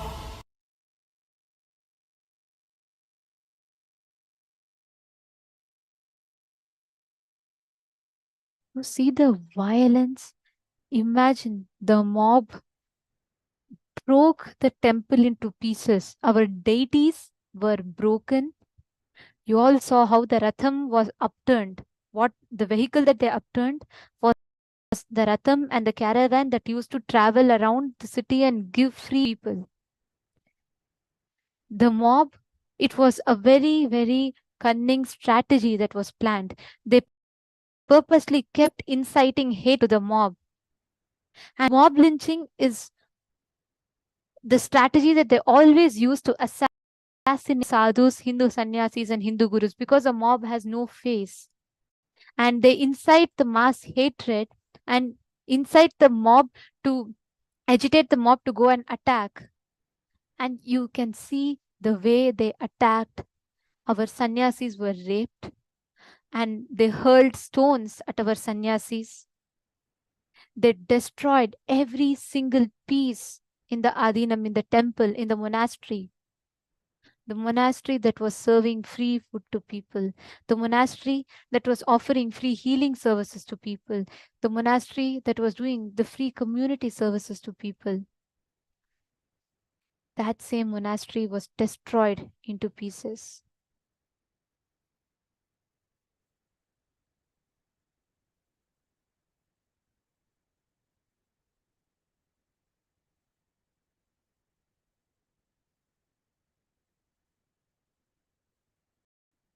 I was there in 2017 at Kailasa and Trishulam. Like how the entire infrastructure created by Bhagavan in all the Kailasas worldwide took a heavy blow in 2010, and it was literally razed to the ground. His entire effort on Kailasa and Trishulam was completely destroyed in 2017. You saw the attacks just now. Actually, we had just finished our morning puja, and we were having our breakfast, the sannyasis, and suddenly there is a huge rock stone that came and landed on my breakfast plate. And that is how we woke up to the entire attack that was happening outside. And very rapidly, it developed. Hundreds of the Hindu-Masic elements were suddenly inside our property. They were carrying chains, they were carrying rods, they were hurling rock stones with no restraint, full force on us. If we came out of the container rooms, we would be dead. There was already a lot of bloodshed amongst us. And if we didn't, they would thrash the entire property to the ground, which they did. They broke the water syntax tank, so we will not have water. They cut our electricity lines. They outraged the modesty of our female sannyasis. Any piece of infrastructure they got in their hand, they thrashed to the ground. They shattered all the glass panes they saw around them. Our computers, our laptops were gone. Our vehicles you saw in the videos just now, they not only shattered the glass panes and broke and beat the vehicle, they actually ensured they toppled the vehicles around. And they broke our deities. And so much of violence was there. How was it for you by being inside? All that you wanted was just to be a sannyasi, a Hindu sannyasi, stand up for Hinduism. How was it that when you were there, when you were standing, when you were inside over there, and they're in front of you, they're literally your life is a threat.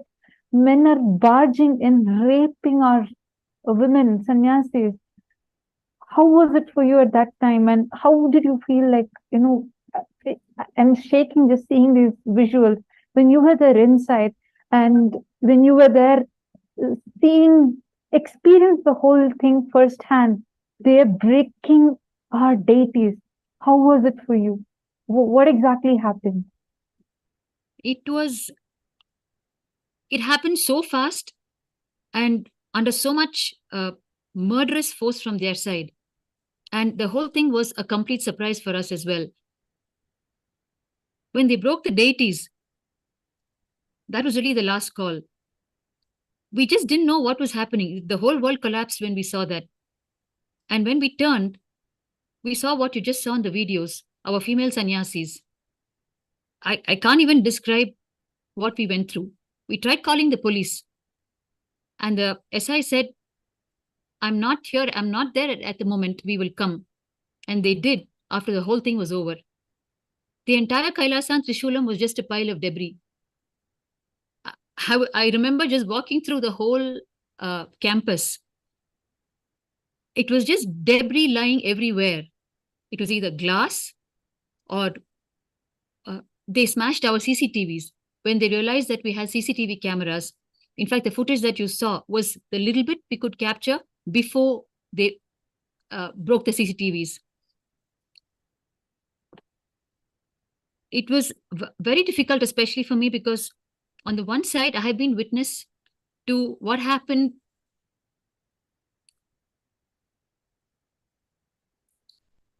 right from 2007, when Annapurnyachi requested Bhagavan, and I saw from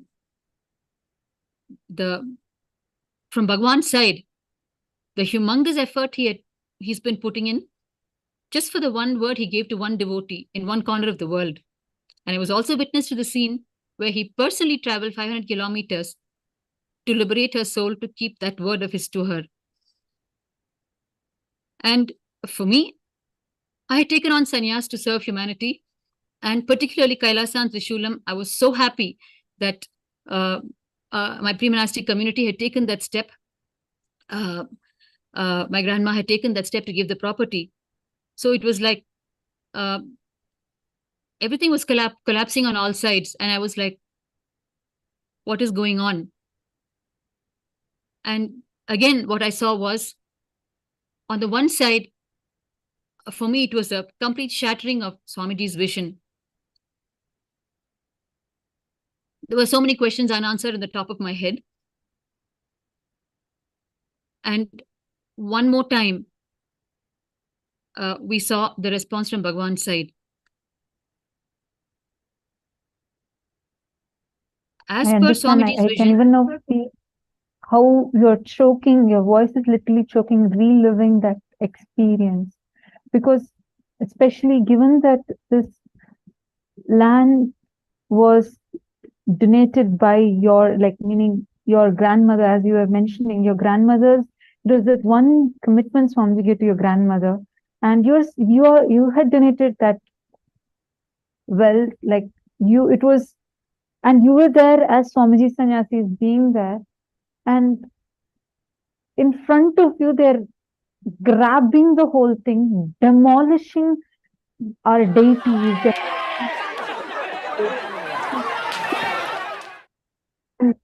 being so violent. A huge mob had barged in. And what did you go through at that time? What did you feel at that time? Especially given that coming from a royal lineage, you had decided to take up sannyas. Just seeing the dedication that Swamiji had for Hinduism and the way Swamiji is reviving Hinduism, how did you feel at that point? And you are there. All Swamiji wanted is to serve humanity, and this is what humanity was giving back to Swamiji. How did you feel inside of you?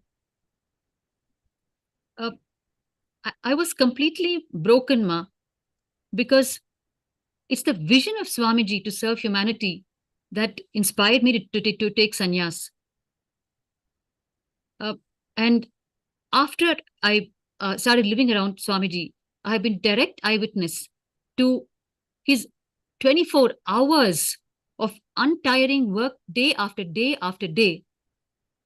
I've seen him heal people till 1 in the night at the Chamundeshwari studio in Bangalore. And then he would travel all the way to Biddi, from the city center in Bangalore to Biddi, where Adi Kailasa, he was just establishing it. And he would spend the entire night walking around energizing the land. And then early morning, he would go under the banyan tree because the villagers would have gathered by then for free healing from Swamiji. The villagers knew that one touch from Swamiji would heal them completely. He would heal them. And all this with no food. He would go back to the city center and he would again start attending to the people at Chamundeshwari studio in those days. I have seen all of that since 2003. And it was all of that that inspired me to take up sannyas. And for me, it was the entire inspiration is Swamiji's vision. And I know that sannyas is the way to make it happen, to be part of the vision, to be part of Kailasa. Because that is what is going to solve individuals' problems and global problems. So my sannyas itself has been inspired by Swamiji's vision for humanity. And while all this was going on in the head and what met the eye, it was just a stark contrast. And I was just completely helpless and broken.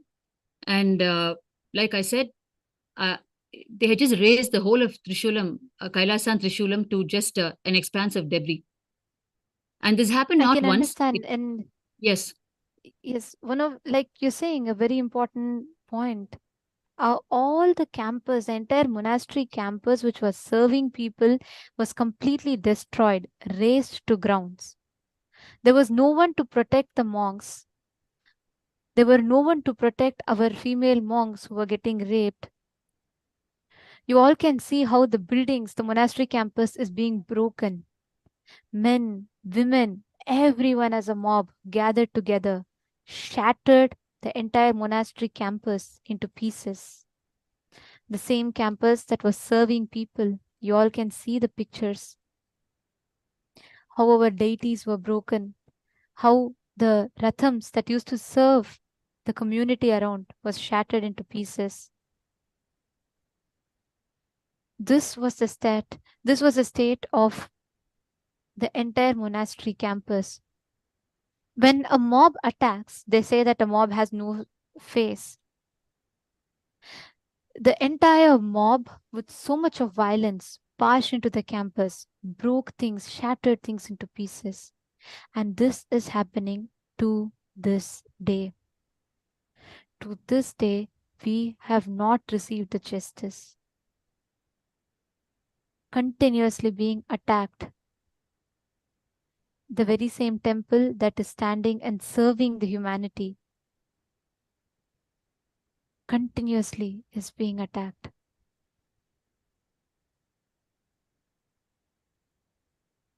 How was it for you when you saw continuously how they were attacking and they literally raced down the campus? Like I said, Ma, when I think back, I was so inspired and so excited when I took up sannyas because of two things that came together in my life. One, the whole vision, the way Swamiji was executing his vision as Paramashiva. I didn't need any more fuel, any other fuel. And the other was the way my pre-monastic family aligned to it so beautifully and gave this property in Trishulam. The two came together in my life. And this property, so naturally, it went to the hands of Paramashiva, Bhagavan himself. And I saw in front of my eyes in those days.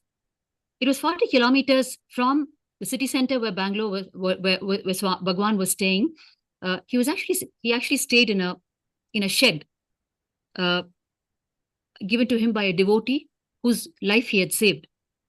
He operated from a shed in Bangalore city center in those days. I'm talking about 2002, 2003. And he used to travel every day 40 kilometers after healing the people till 12:31 in the night. He would go to Biddi, Adi Kailasa. At that time, Adi Kailasa was a forest and wild animals were still around. Bhagavan had no place to stay. Today, both of you know, there is what we celebrate, a monument, the Adi Kailasa Kutir, where Bhagavan stayed in those early days, a small room in the middle of the forest, which a devotee who offered the land at Bhagavan's feet, he was kind enough to allow Bhagavan to stay there because he saw that Bhagavan was just trying to build an empire and he had no place to stay. It was just a forest at that time. Every day, Bhagavan would do the trip to Adi Kailasa in the night and go for rounds on the entire expanse of Adi Kailasa so that his sacred feet would fall on the ground and the entire place would get energized. In fact, we have a sharing from the devotee who offered the land. He said, what it was when we offered to Swamiji and what it was in just no time in front of my eyes. I've never seen such hard work before. And he said, our family was so fulfilled when we saw how Bhagavan had made it into an international mission. The hard work that Bhagavan put in to establish Adi Kailasa alone, we're talking about still just one ashram. It's just too much to tell the hard work that has happened. In fact, when we spoke to the people who were around him, who were serving him personally at that time, they used to say, we would not have a morsel of food. Swamiji would not have eaten at all. And yet, whatever came to him as offering from the people who took healing from him, just fruits, we would want to preserve for Swamiji to eat. But he would immediately take them and give them to the next person who came for healing. That was how Bhagavan operated it at that time. So I had seen all of that. And what met my eye in Trishulam was really very, very tough to digest because so much injustice, and especially for me, who was an eyewitness right from the beginning of the entire mission. I was very angry, to be honest. More than sad, I was angry. I was completely powerless. I was completely helpless. And I was angered even more that the authorities, the officials who should have been there and avoided the whole thing were not there. I was very angry with the people who were attacking. I was very angry at everything around me. And so much was going on in my mind about what I had seen of Swamiji and what society had taken from Swamiji, continuously taken from Swamiji, and what it was giving back. And then, of course, I had to tell myself, my sannyas itself was inspired by Swamiji's vision for humanity. I wanted to serve humanity, and I saw the best way to do it is through Swamiji's vision. And in fact, I expressed that to him way back in 2003. And I immediately took the decision whatever my parents had in my name, the wealth of society and all of it, and whatever they had collected for my wedding, which they were thinking is going to happen. I just so blissfully, offer it at the feet of Bhagavan. And of course, my parents, although they were hoping that I would get married, when they saw the commitment of Bhagavan, and when they experienced Bhagavan firsthand as Paramashiva himself, and when they saw the extent of the contribution and the difference Bhagavan was making in millions of lives, and when they saw how inspired I was by it, they quickly aligned to my change of decision in my life.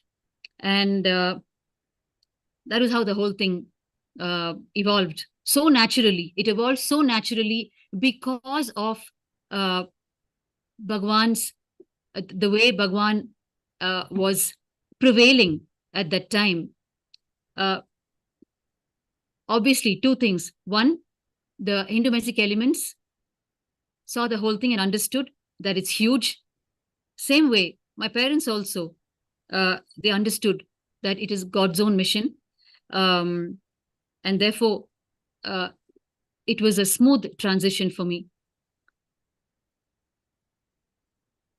So you had offered whatever wealth you whatever you had saved for your wedding, you had offered. Your grandmother had given this land, especially as you had mentioned earlier, with that one commitment saying that, Swamiji, I know only you can do it. I know only you will be able to do it. She offered this land, this particular land, to Swamiji. She offered, here is a picture on the day of Guru Purnima in 2009. She offered it to Swamiji's feet, and she even told 2007, Swamiji, yes. 2007. And she said, I know Swamiji, only you can do it. Here is a picture where she's asking, and Swamiji is giving that commitment, saying that he would be there and make it happen. And throughout, whatever ordeal Swamiji had to face, he did not deter from that. And you had given your entire life for Hinduism. It's after, and you know clearly that, this is your grandmother's wealth, which she had offered it to Swamiji and prayed to Swamiji to make a temple for Paramashiva there. And Swamiji was making that happen. And in front of you, they are coming and hurling stones at you, threatening you, trying to rape you and all your sisters sannyasis that are there. And it was such a horrifying scene to even see, breaking our Hindu deities. Actually, and more than all of those, threatening us, giving us life threats, and over and above everything, trying to falsely accuse, saying that we grabbed that land.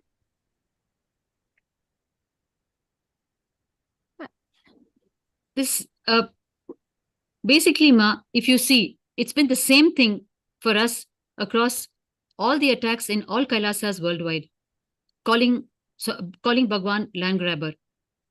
Here I am, the rightful owner to the property, and I have all the original documents with me, and I'm able to produce them to any official at any point in time, and I've been doing it consistently on the face of the attacks. But just the sheer brutal force of the Western interest forces, it's still able to prevail. That Swamiji is able to continue with the mission is because he is who he is, Paramashiva. But that the brutal forces are still able to prevail over such heavy documented evidence is just shocking to see how the system works. The Tyaga of Swamiji to humanity, his sacrifice, I realized, especially in Trishulam, because I saw both sides of the story. I saw the way it started, right from Guru Purnima 2007,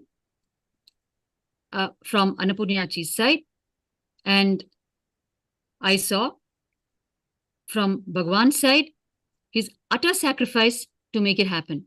Every time the property was thrashed, Bhagavan restored it and told us that ours is only to give.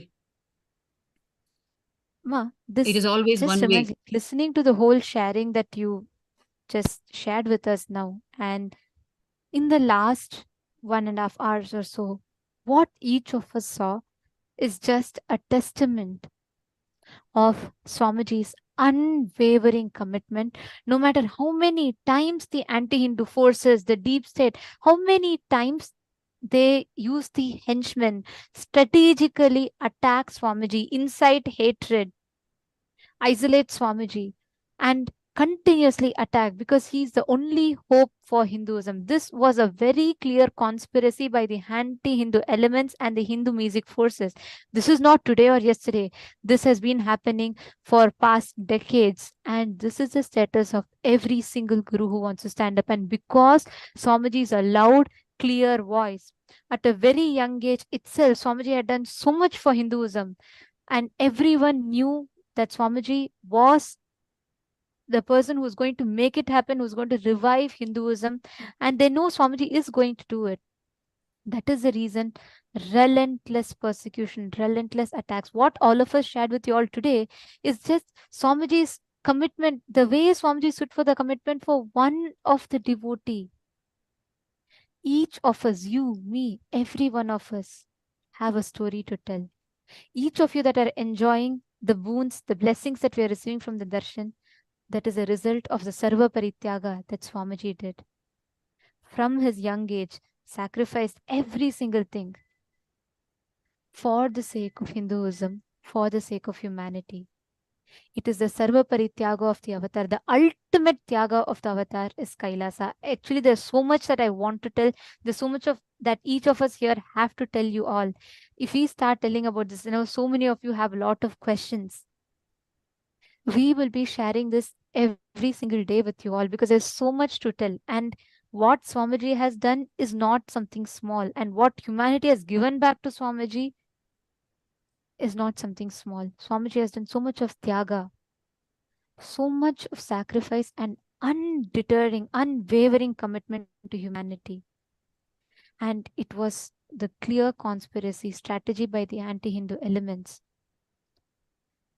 The one thing that each of us can do as Hindus, the least that we can do for the Tyaga that Swamiji has done is becoming part of the ultimate solution for this Kailasa. Revolution is not the solution. It is by evolution that we can bring a change. It is not the active attacks by the Hindu music forces alone, which is the reason. It is the inactivism, the criminal negligence of Hindus who are enjoying these sciences. That is the reason for these repeated attacks. Let us all stand up to be part of solution. Every single person that's sitting here who wants to be part of this solution, take a few minutes, sign up, join Kailasa, become part of Kailasa in every way that you can. If you can dedicate your life, commit your life to stand up as part of Paramashiva Sena, become part as a sannyasi of Kailasa. If you can contribute your treasure, then contribute it to the seed money for building Kailasa, reviving Kailasa. Do what you can. But if you feel you as a Hindu are responsible for this, you have to stand up. Swamiji is the last hope, the only hope for Hinduism. Take an action. This brings us all to the conclusion of this segment, and we have so much to tell, but now in the interest of time, we are all going to be getting ready to receive the darshan. Swamiji is here yet again to give us all the darshan. No matter what attacks, no matter what happens, Swamiji comes back only with more and more love for the humanity, only to give, shower us more and more gifts, more and more initiations, more and more boons and blessings. Now, let us all get ready to receive the darshan, the Bhava Samadhi darshan. Swamiji is here to bless each and every one of us for all the boons that we want to ask. For everything that we want to manifest, Swamiji is making himself available. Today, we are all going to be receiving the Bhava Samadhi darshan of some of the most auspicious forms of Paramashiva. Every one of us sitting here are going to be receiving the darshan of Mahaakasha Bhairava Murti, Vatuka Murti, Kshetrapala Murti, Raktabhiksha Pradana Murti, Brahmashira Chedana Murti forms of Paramashiva.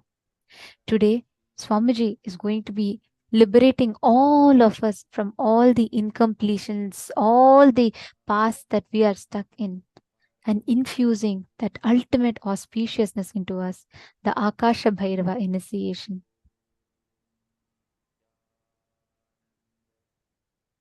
Let us all get ready to receive the darshan. Please sit straight with your head, neck and spine in a straight line. Om Nithyananda Paramashivoham.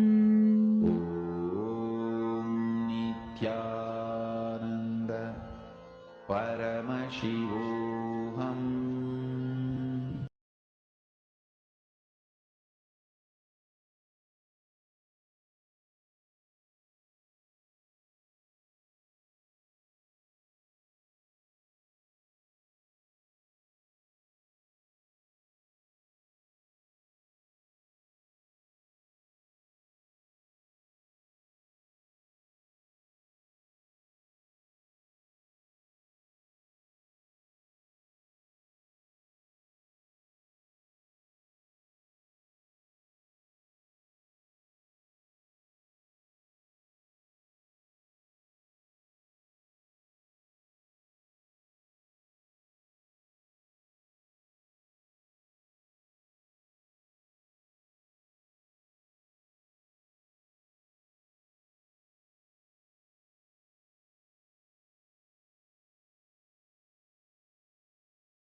Connecting with the divine with your eyes closed is meditation.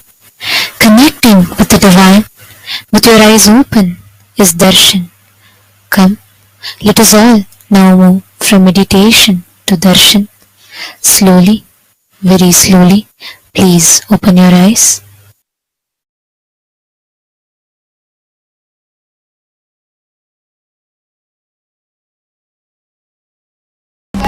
नारदादि योगी वृंद वंदितं दिगंबरं काशिकापुरादिनाथ कालभैरवं भजे देवराज सेव्यमान पावनांगि पंकजं जालयज्ञ संक्रमिन्दु शेखरं कृपाकरं नारदादि योगी वृंद वंदितं दिगंबरं काशिकापुरादिनाथ कालभैरवं भजे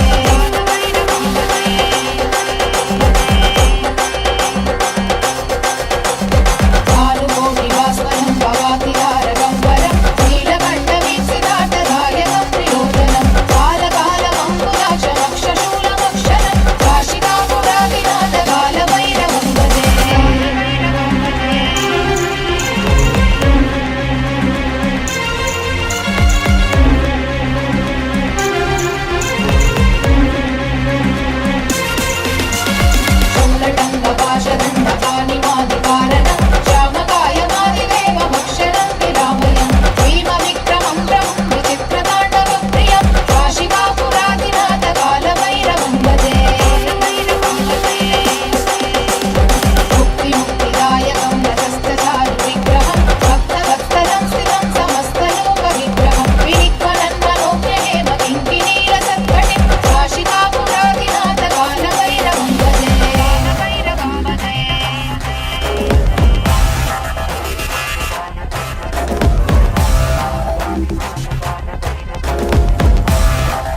सिद्धिदायकं काशीवासलोकपुण्यपापशोधकं विभुं नीतिमार्गकोविदं पुरातनं जगत्पतिं काशिकापुरादिनाथ कालभैरवं भजे कालभैरवाष्टकं पठन्ति ये मनोहरं ज्ञानमुक्तिसाधनं विचित्रपुण्यवर्धनं लोकमोहदैन्यलोभगोपदापनाशनं ते प्रयान्ति कालभैरवान्ति सन्निधिं ध्रुवम् काशिकापुरादिनाथ कालभैरवं भजे काशिकापुरादिनाथ कालभैरवं भजे काशिकापुरादिनाथ कालभैरवं भजे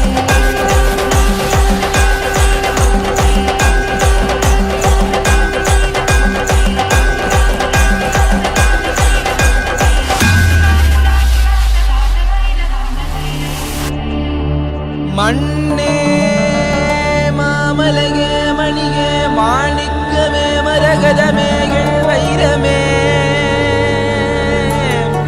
பொன்னே புகழ் சேர் பொன்மலகே சோதி வடிவான ரூபனே என் குருநாதா என் குருநாதா என் குருநாதா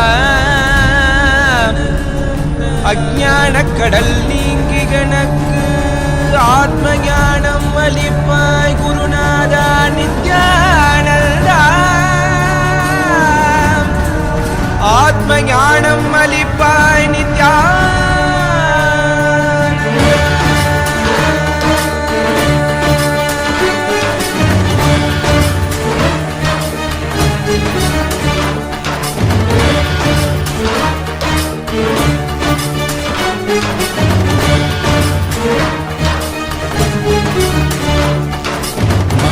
கொண்டு கங்கை முடி கொண்டு நர்த்தனம் புரியும் ஈசனே சுடலை பொடி பூசி உடுக்கை தனையேந்தும் காலனே புடி தோலனே நீதி பிடிகால் உள்ள முறைகின்ற மதுரை மாநகரின் ராசனே இன்னல்களை கலைந்து இன்பங்களை அளிக்கும் சுந்தர வடமணி நேசனே ஞாயிறு திங்கள் நித்த முறைகின்ற செவ்விழி கொண்ட செல்வனே சொற்கனே எந்த சோமனே ஐயா சோதி வடிவான ரூபனே அடிமுடி காணா மலையே அகிலமும் போற்றிடும் ஐயனே ஆவரணனே நால்வர் போற்றிட நயமுடனாடிடும் நாதனே ஆழகாலம் உண்டு ஆழம் காடுதனில் ஆனந்த நடமிடும் ஆதி செய்வனே மங்கையிடம் கொண்டு கங்கை முடி கொண்டு நர்த்தனம் புரியும் ஈசனே சுடலை பொடி பூசி உடுகை தனையேது காலனே புலி தோலனே மீனின் விழிகால் உள்ள முறைகின்ற மதுரை மாநகரின் ராசனே இன்னல்களை கலைந்து இன்பங்களை அளிக்கும் சுந்தர வடமணி நேசனே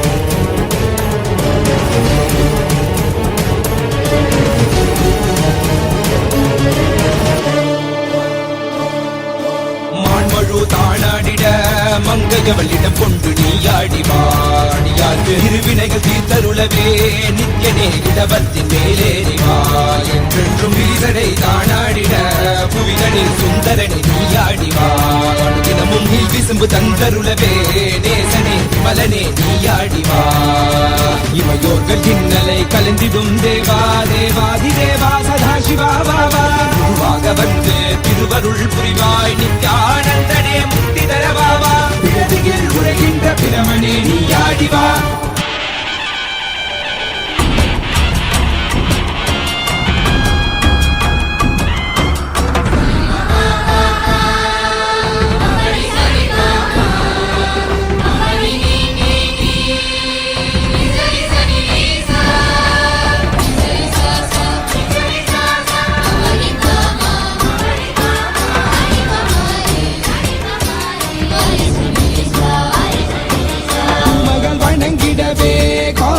மண்ணாய் உரைபவனே அப்பாய் காட்சி தரும் எங்கள் ஆணை காவலசே ஆதியந்தமிழாத ஜோதியாய் அருணகிரி உரைநாதனே உலகை இயக்கிடும் வாயு வடிவே காலகத்தி ஈசனே தொழுதிடத்தில்லை நகர்தனி வானில் ஆடும் கூத்த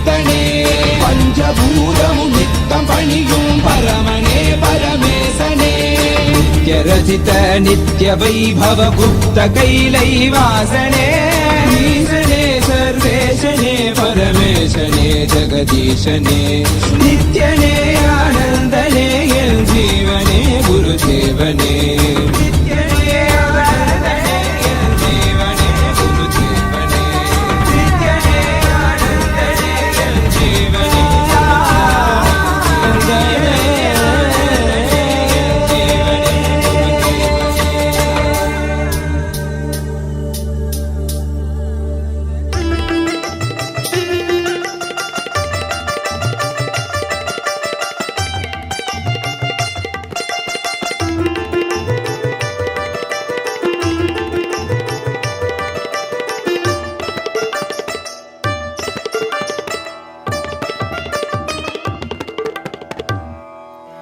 உடமெல்லாம் பூக்க துவக்க திருநாளில் நித்யனின் திவ்ய தரிசனம் கருணையாய் நித்யன் கையிலையில் தந்த நிகரில்லாத உயர் தரிசனம் உலகையே இங்கு கடவுளாய் மாற்ற கடவுளே தரும் தரிசனம் கவிதையாய் மாற வரிகளும் ஏங்கும் கரையில்லாத உயர் தரிசனம் தரிசனம் கல்பதரு தரிசனம் ज्ञानपीठ महासंस्थान सिंहासन दर्शनम् दर्शनम् नित्यानन्द दर्शनम् ज्ञानपीठ महासंस्थान सिंहासन दर्शनम् दर्शनम् नित्यं दर्शनम् दर्शनम् दैव दर्शनम् दर्शनम् नित्यं दर्शनम् दर्शनम् दैव दर्शनम्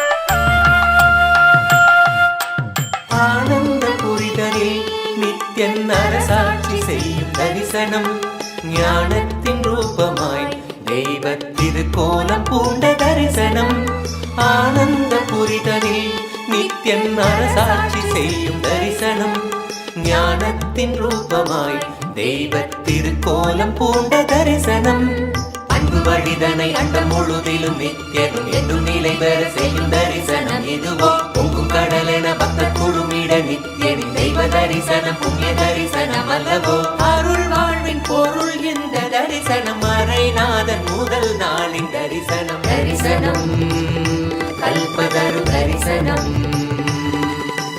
ஞானபீட மகாசம்ஸ்தான சிம்ஹாசன தரிசனம் தரிசனம் नित्यानन्द दर्शनम् ज्ञानपीठ महासंस्थान सिंहासन दर्शनम्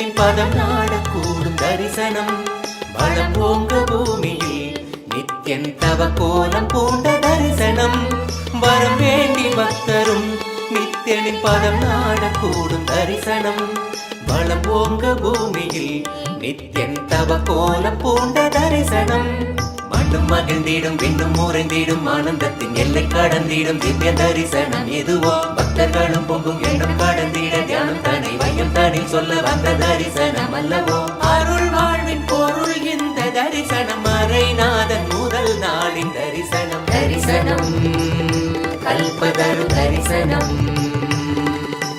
ஞானபீட மகாசம்ஸ்தான சிம்ஹாசன தரிசனம் தரிசனம் नित्यानन्द दर्शनम् ज्ञानपीठ महासंस्थान सिंहासन दर्शनम् दर्शनम् कल्पतरु दर्शनम् ज्ञानपीठ महा महासंस्थान सिंहासन दर्शनम्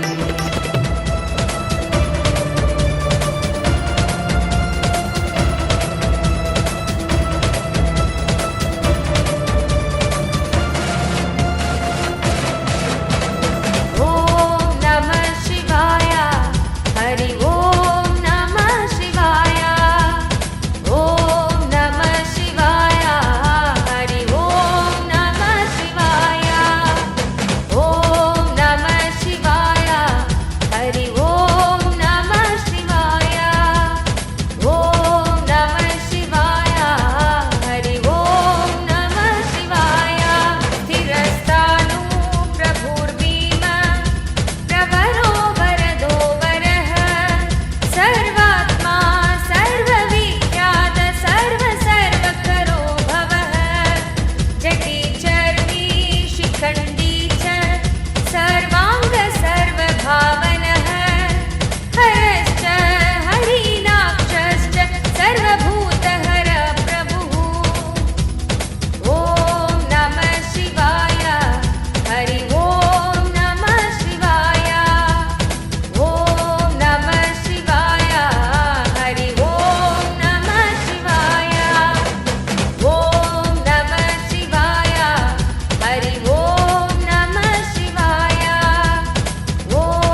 Moksha Pradana Murti, Brahma Shirachedana Murti, Akasha Bhairava Murti forms of Paramashiva. Bhairava Murti forms of Paramashiva. We're going to take a few minutes to take all of you through the different platforms, the different avenues through which you can ask your prayers, blessings requests, boons requests directly to Swamiji. Swamiji himself, as the Nija avatar of Paramashiva, is sitting here to grant all the boons and prayer requests that we have. So we are going to take a few minutes to guide you all step by step by in all the platforms that you can ask your questions and prayer requests. The first being YouTube. You can head to Kailasa's SPH Nithyananda, the official YouTube channel. Don't forget to subscribe and like, and you can watch the live video, the topmost video, and you can leave your prayers and blessings requests as a comment under that live video.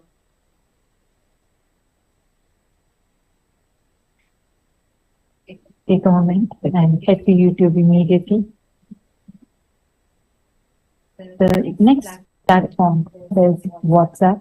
Please head to kailasa.org, our official website. And in kailasa.org, please scroll to the bottom of the page and you will see a notification for WhatsApp. Click on it and join the WhatsApp group. Yes, Paramashiva is available to you on your WhatsApp. You can post your prayers and boon requests directly to Paramashiva on your WhatsApp. Take a moment and join the WhatsApp community. The next platform that you can ask your prayers and blessings requests to Swamiji is on X, formerly Twitter platform. So you can go to Swamiji's official Twitter handle, which is Sri Nithyananda. The username is Sri Nithyananda, and Kailasa's SPH Nithyananda Paramashivam, the official Twitter handle. And you can, don't forget to follow the Twitter handle, and you can post your questions, your prayers, your blessings requests to Swamiji as a reply tweet to the topmost tweet of the handle, the pinned tweet of the handle. So add the hashtag Ask the Avatar, and you can post all your prayers, your blessing requests, and even the questions that you have that you'd like to ask Swamiji on Twitter platform. The next handle is Instagram. Take a moment and head to your Instagram. Go to instagram.com/Sri Nithyananda, Kailasa's SPH Nithyananda, which is the official Instagram handle of Swamiji.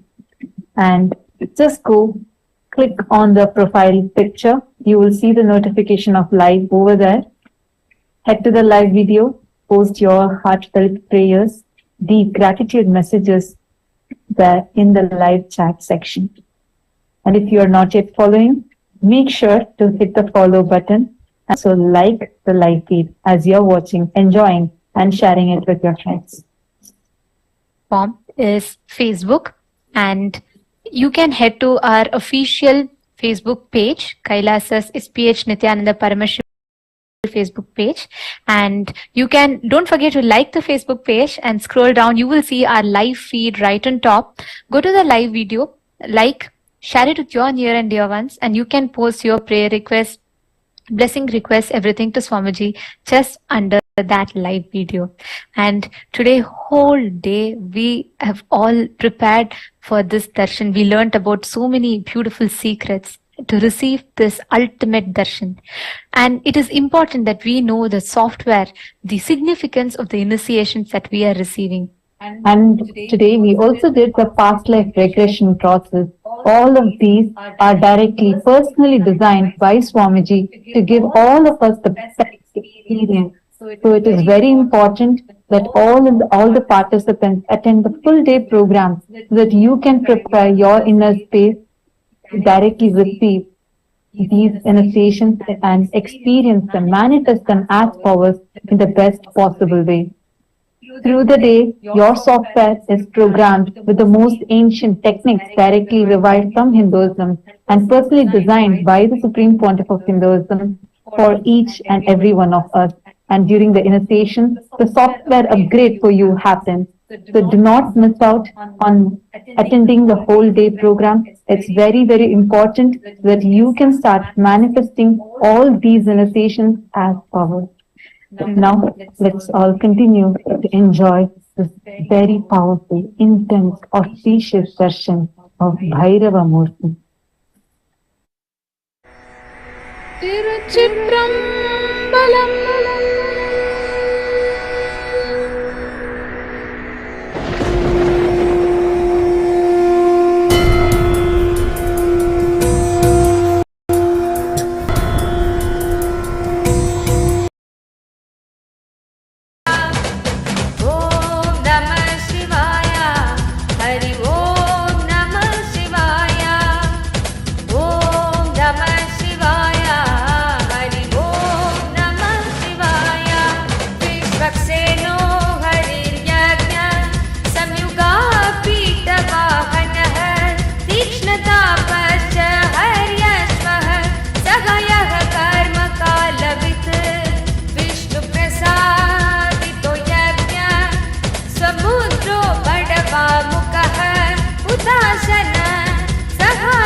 Om, Om, Om, as the ultimate manifestation of Paramashiva's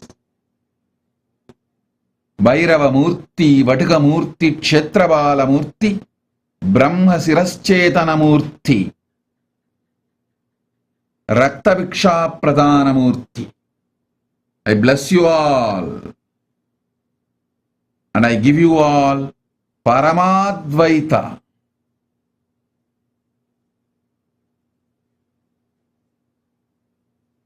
I initiate all of you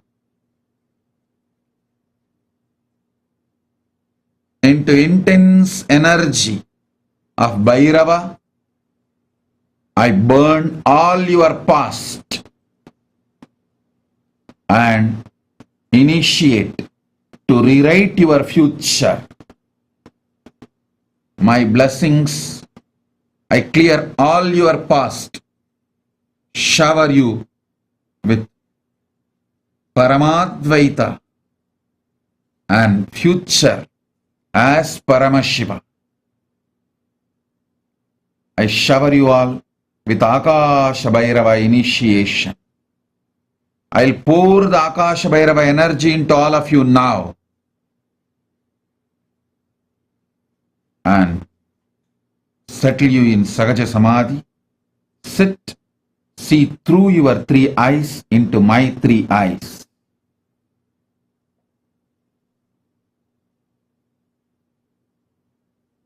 Om, Om, Om, Om.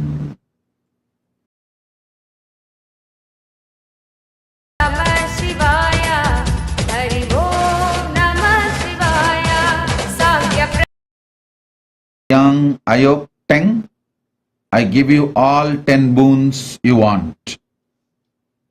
Blessings for your home loan, completely removed. My blessings for you to be wealthy, I'll shower you with wealth. relationships, my blessings for all the 10 boons you want. I'll shower you with enlightenment. Leong Ayok Teng Tatastu. Xiao Li, my blessings for your father Xiao Shi Jun, your mother Chai Shi Yi. My blessings for your daughter Tara, blessings for your younger brother and elder brother. I'll shower all of you with health, wealth, enlightenment. I'll shower all the auspiciousness.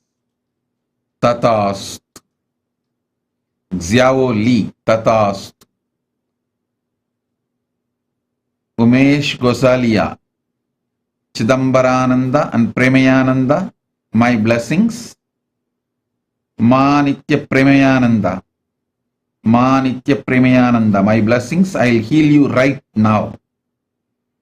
Start doing water therapy. I'll heal you completely. And Ma Premayananda, I'll heal you completely. Don't worry. Chidambara and Premaya, I'll heal both of you completely and shower you with health. I'll take care. Don't worry. I'll really take care. Don't worry. Om, Om, Om.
அருமருந்தே அண்ணாமலையோனே ஆனந்த நித்யனே அகருள் மாய்ப்பவனே சிறிதே சிந்தை இறங்கி கருதும் எக்கணத்திலும் M கண்முன்னே நீயாடிவா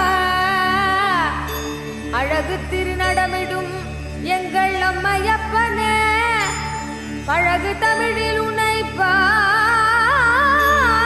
நின்றோம் தூயவனே ஞானவனே நித்யானந்தனே தெய்வ திருநடமாடிவா தெய்வ திருநடமாடிவா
most magnificent and handsome form of Paramashiva. The Somasundareshwara Pattabhishekam happens as the main festival in this Brahmotsavam, where the handing over of the ruling authority and administration from Devi Meenakshi Paramashiva Shakti is given to Sri Somasundareshwara Paramashiva, and he rules the Madurai Samrajyam as the Sundara Rajapandian. The Supreme Pontiff of Hinduism, Bhagavan Nithyananda Paramashivam, is the 293rd Guru Mahasannidhanam of Kailasa Paramparagata Shyamala Pita Sarvajna Pitam, Madurai Samrajyam, the spiritual kingdom established by Meenakshi Sundareshwara thousands of years ago. With Sakshat Dandavat Pranams, let us now offer our worship to the Utsava Vigrahas of Sri Nithyanandeshwara Paramashiva Somasundareshwara Swami, Nithyanandeshwari Paramashiva Shakti Meenakshi Devi, and the Utsava Vigraha of the Supreme Pontiff of Hinduism, Bhagavan Sri Nithyananda Paramashivam. We will now offer our gratitude and devotion.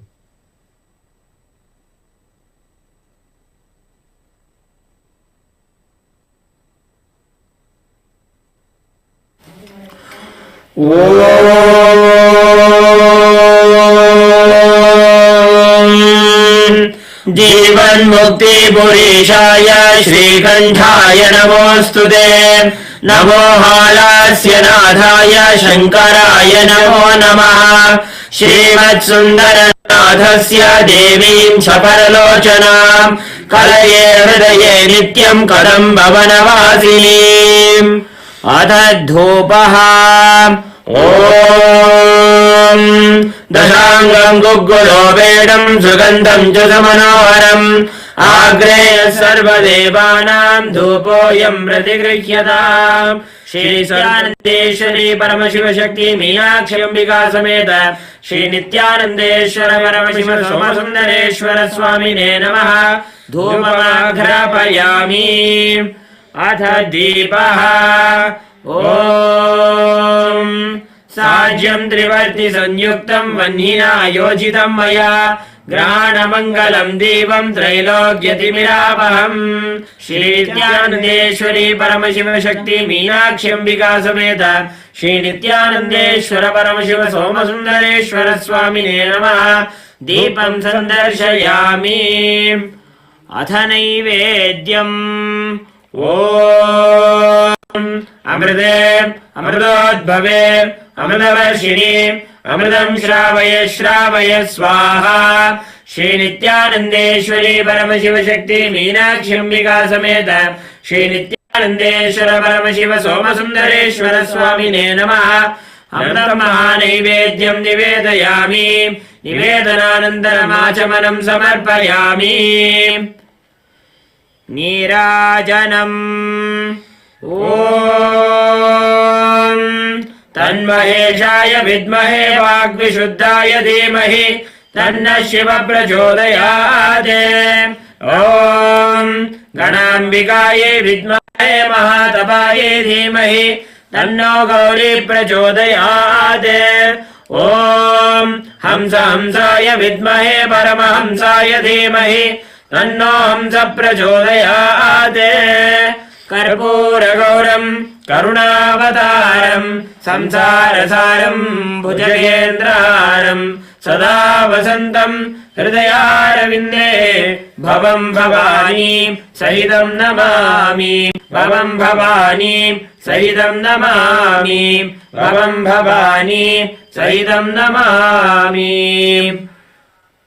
Shri नित्यानन्देश्वरी परमशिवशक्ति Meenakshi Ambika समेत श्री नित्यानन्देश्वर परमशिव सोमसुन्दरेश्वर स्वामिने नमः श्री सर्वदेवदेवी स्वरूपाय भगवते श्री नित्यानन्द परमशिवाय नमः कर्पूर नीराजनं सन्दर्शयामि रक्षान् धारयामि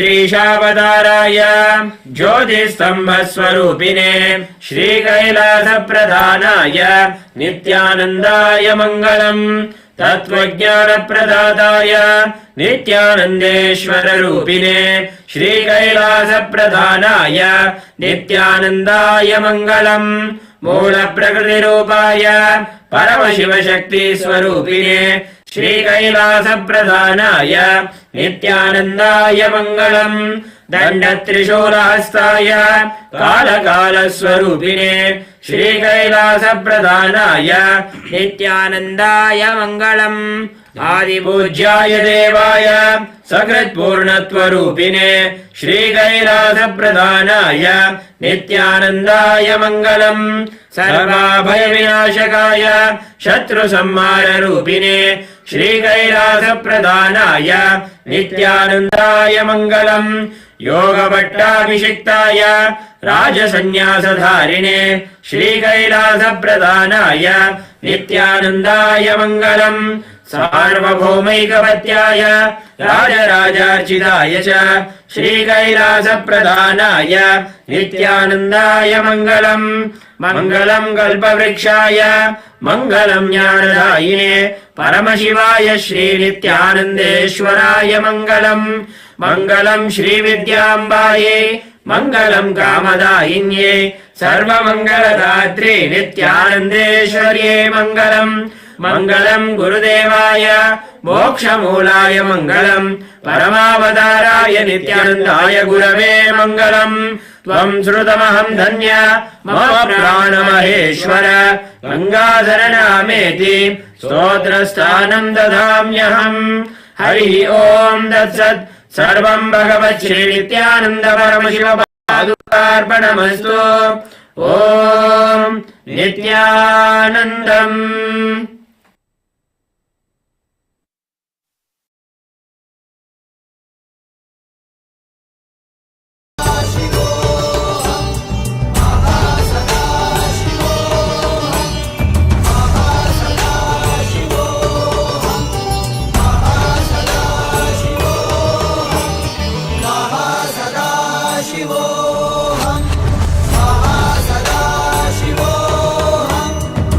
கையை வாழும்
காத்திடவே என் இரு கண்கள் போதாது உன்னை பார்த்திடவே கருணையில் உதித்த கருணாச்சலனே அகிலம் தாண்டி ஆளும் அரசே நீ இன்றி விடிவேது எங்களை காத்திடவே என் இரு கண்கள் போதாது உன்னை பார்த்திடவே விநாயகனே வேத்து வித்தகனே பரமருளே ஞானத்து திருவருளே கண்கோடி வேண்டும் கால காலனை காண தேடி பவனி வர அவனியே ஆடிடுதே என் கண்ணிமையும் கண்ணசையும் கருணையின் இருப்பிடமே செவ்விலும் புன்னகையும் ஆனந்தத்தின் நிலையாகுமே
சித்தத்தின் சிவனரு நிலைக்கிறவாம் பல்லாண்டு பல்லாண்டு பல்லாயிரத்தாண்டு பன்னாடு சென்றாலும் தென்னாடு நின்னாடு 33 தேவர்கள்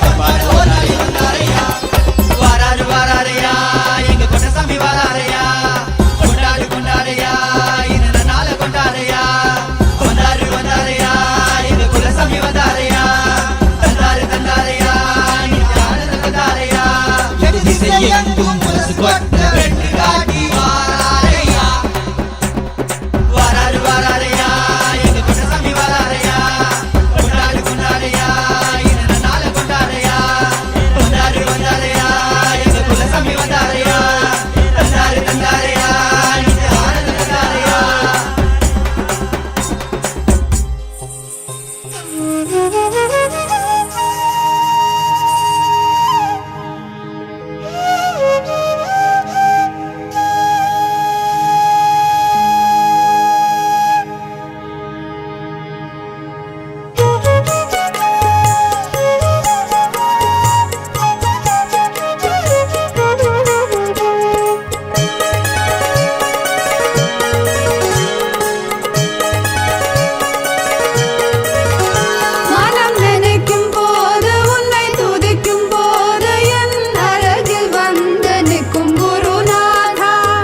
Nithyananda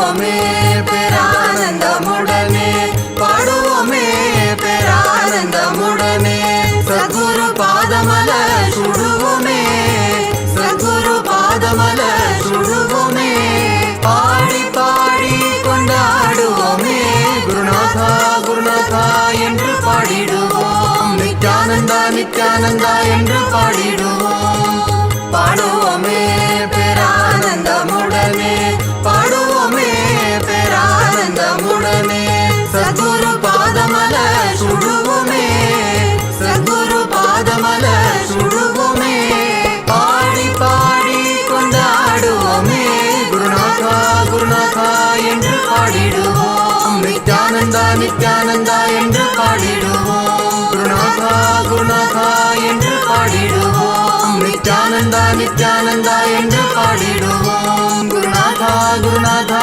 என்று பாடிடுவோம் நித்யானந்தா நித்யானந்தா என்று பாடிடுவோம் குருநாதா குருநாதா என்று பாடிடுவோம் நித்யானந்தா நித்யானந்தா என்று பாடிடுவோம் நித்யானந்தா நித்யானந்த தேவா நித்யானந்தா நித்யானந்த தேவா நித்யானந்தா நித்யானந்த தேவா நித்யானந்தா நித்யானந்த தேவா நித்யானந்தா நித்யானந்த தேவா நித்யானந்தா नित्यानन्दा तव चरणं जगद्गुरु नित्यानन्दा दर्शन दो परम कृपा नित्यानन्दा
ಮರಿ ಮರಿ ಸ ಸಾರಿ ಸ ಸ ಸರಿ ಸ ಪರಿ ಪ ಮರಿ ಮರಿ ಸ.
कालरुद्राय ते नमः, वीरभद्राय ते नमः, नित्यानन्दाय ते नमः.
ನಿತ್ಯಾನಂದನೆ ಈ ಧರೆಯನ್ನು ಸಲಹಲು ನೀ ಬಂದಿಹನೆ, ಜೀವನ್ ಮುಕ್ತಿಯ ನೀ ಕೊಡುವವನೇ. ಈ ಧರೆಯನ್ನು ಸಲಹಲು ನೀ ಬಂದಿಹನೆ, ಜೀವನ್ ಮುಕ್ತಿಯ ನೀ ಕೊಡುವವನೇ. ನಿತ್ಯನೇ ನಿತ್ಯನೇ ನಿತ್ಯಾನಂದನೆ, ನಿತ್ಯನೇ ನಿತ್ಯನೇ ನಿತ್ಯಾನಂದನೆ.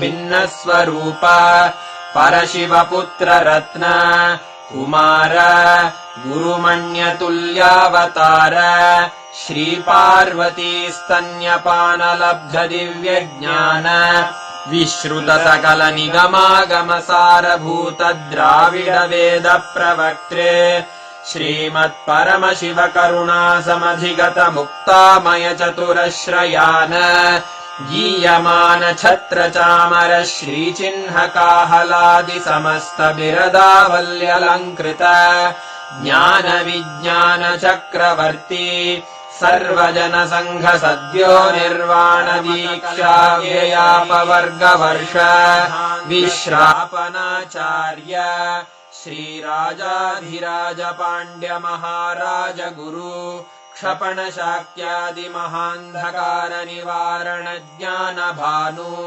ವೀಕ್ಷಣಾನರ್ಹಾರ್ಹ ಧ್ವಜೋಚ್ಛೇದನ ಪೂರ್ವಕ ಶ್ರೀಮದ್ವೃಷಭಧ್ವಜ ಸ್ಥಾಪಕ ಶೈವ ಸಮಯ ಕರ್ತ್ರೆ ಸರ್ವಜ್ಞ ಪೀಠಾರೂಢ श्री जगद्गुरु श्री ज्ञानसम्बन्धदेशिक स्वामी वागीश सुन्दर माणिक्यवाचक स्वामिनाम् अवतारभूत श्री ज्ञानसम्बन्ध स्वामी पुनरुद्धृत श्यामलापीठ सर्वज्ञपीठ त्रिनवत्युत्तरद्विशततम गुरुमहासन्निधान अरुणगिरियोगीश्वर परम्परागत अरुणाचल सर्वज्ञपीठ गुरुमहासन्निधान कैलास परम्परागत काञ्ची कैलास सर्वज्ञपीठ त्रयस्त्रिंशदुत्तरद्विशततम गुरुमहासन्निधान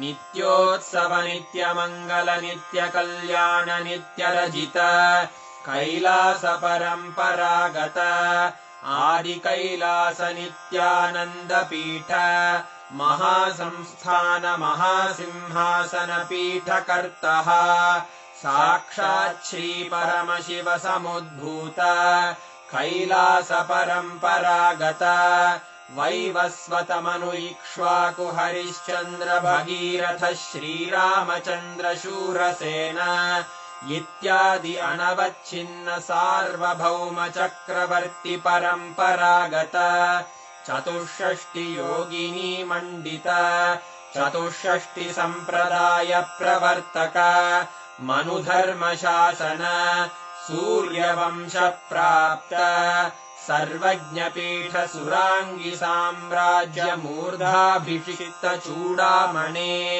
साक्षात् श्री परमशिव समुद्भूत कपिल महागुरु पुनरुद्धृत महानिर्वाणिपीठ अष्टोत्तर सहस्र श्री महामण्डलेश्वर साक्षात् श्री परमशिव सिंहासनाभिषिक्त समस्त गणनायक श्री महागणपति समारंभ अनवच्छिन्न पीठाधीश्वर गुरुपरम्परा प्राप्त अटल पीठ अष्टोत्तर सहस्र श्री अटल पीठाधीश्वर धर्म मुक्ति स्वर्गपुर स्वर्ण पीठ त्रयोविंश गुरु महासन्निधान कैलास परम्परागत आदिपीठ सर्वज्ञपीठ जगद्गुरो श्री कैलास पुनरुद्धारक श्री कैलास परमाचार्य श्रीमत्परमहंस परिव्राजकाचार्य वर्य सच्चिदानन्द प्रणव स्वरूप श्रोत्रिय ब्रह्मनिष्ठ श्रीमज्जगद्गुरु श्रील श्री भगवच्छ्री नित्यानन्द परमशिव श्री ज्ञान सम्बन्ध देशिक परमाचार्य स्वामिन् अत्रागत्य परिपाल्य च अस्मान् विज्ञान वितरणेन विजयी भव जय जय।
few minutes and express a few words about today's darshan. Invite those of your friends and family on your social media platforms to experience this session. Let's just take few minutes.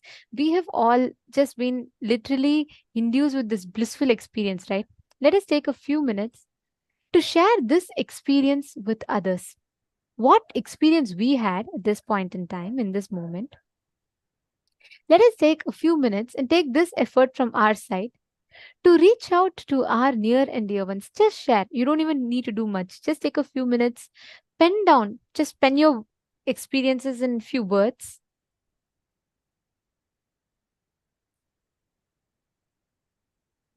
And share your experience. What was it like for you to sit in the darshan, to receive these powerful initiations? How was it for you? How did you experience it? How was the whole initiation itself for you? Just take a few minutes and please share with us. We are eager to hear from every one of you. You all can head to Facebook or Instagram or Twitter, any of these social media platforms. Just make a post. If you could do a video, it'd be great. If not, just take a few minutes and at least type it out as a post and share your experience. Ma Priyasha is putting, Swamiji always showers anything we ask. And Ma Gomati has put, I enjoy myself during darshan. Ma Jenitran has posted, so beautiful and so much love to Swamiji. Wow. Actually, right now, right, when we just sit in the space, instantaneously we will be able to see all the manifestations in our inner space. We will literally be able to manifest this experience in our inner space. All we need to do is just sit. Let that divine experience flow through us. We don't need much from our side. We don't need much effort from our side. We just need to flow with existence and let existence express through us. Let Swamiji manifest through us. Now, let us all take a few minutes and I request all the participants to manifest this initiation as a power. Manifest this experience as a power. Reach out to any of your friends, family members, any of your near and dear ones and share this experience with them. Of course, you can always introduce that you're attending such and such a program and you can tell that this is the initiation you have received and you would like to manifest this power. This power is where you will be able to offer third eye solutions to them. Anything you want, you'll be able to see from the third eye. Take a few minutes, just type it up. And whatever you are seeing through the third eye, type out and share it with your friends and family members.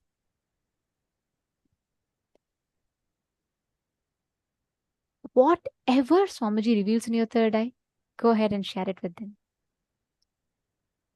Come on, let us all start. You can reach out. See, the space of darshan, right? It just fills us with that bliss of enriching. Reach out to them. And what each of you can do is share with them. Share your experience. Tell them that this is what is the program you're attending. And ask them to tell any one reality that they want to manifest. Let's say they tell you that, I want to get an increment in my salary, or I want to manifest a car.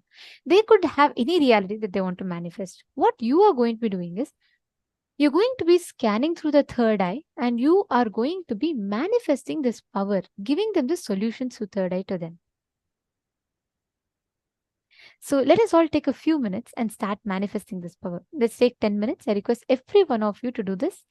Please reach out to your friends, to your family members.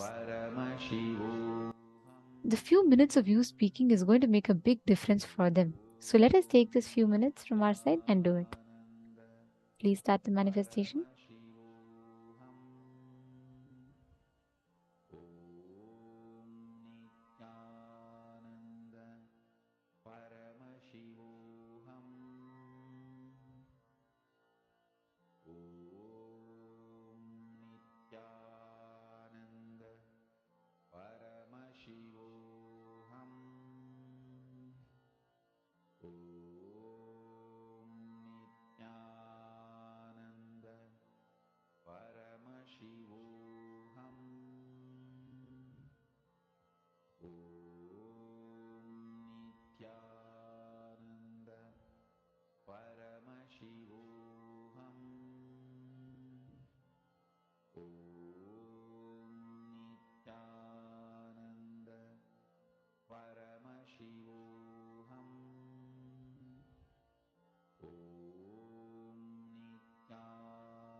Nithyananda Paramashivoham. Om Nithyananda Paramashivoham. Om Nithyananda Paramashivoham. Now, as all of us are manifesting this power, let us all enter into the next session where we understand about the initiation that all of us received today. Let us understand about Akasha Bhairava and what makes us manifest Akasha Bhairava.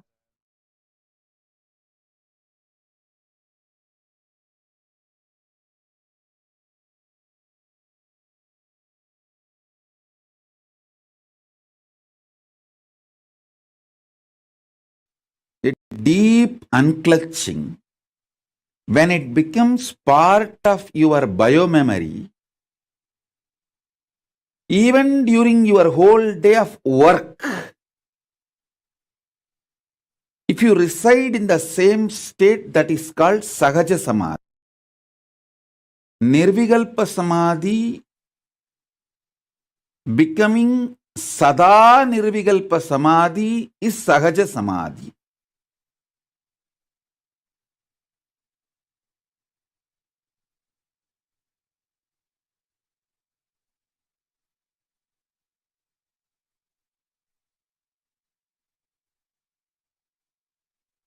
Now, I am literally going to pour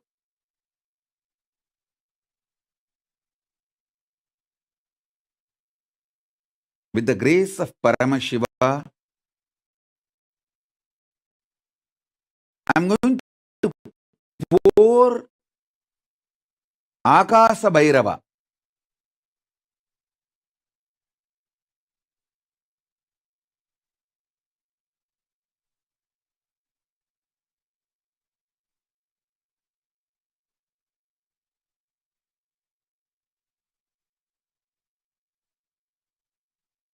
Akasha Bhairava is the pure energy, like a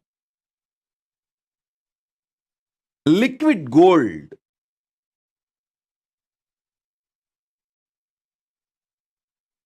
I am going to pour that liquid gold into your Swadhisthana.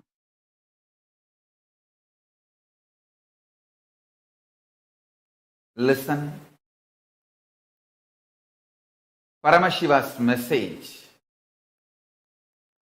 directly from Sri Kailasa today. Akasha Bhairava is the God. Akasha Bhairava is the God who makes all our beings ready for Paramashiva to manifest.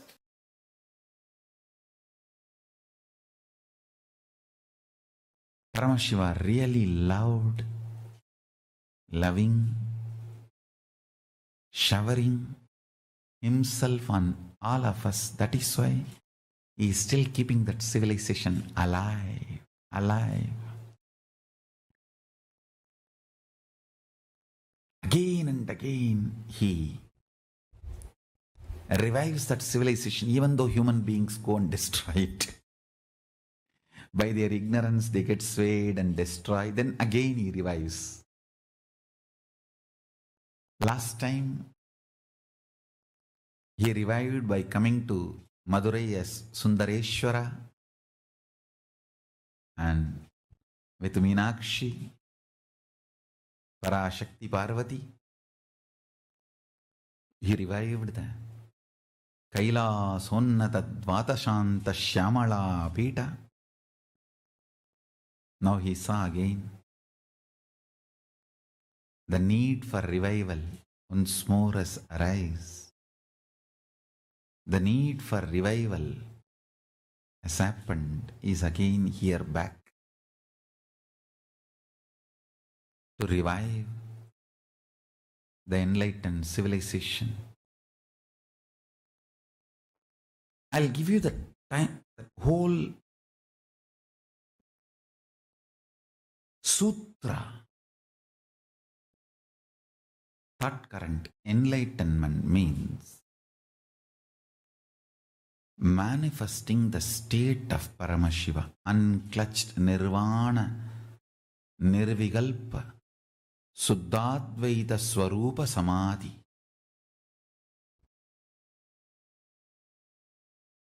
It is not thoughtless state, it is patternless state. Thoughts are different, patterns are different. Thoughts may come from patterns, but thoughts themselves are not patterns. The patternless state of Nirvikalpa Samadhi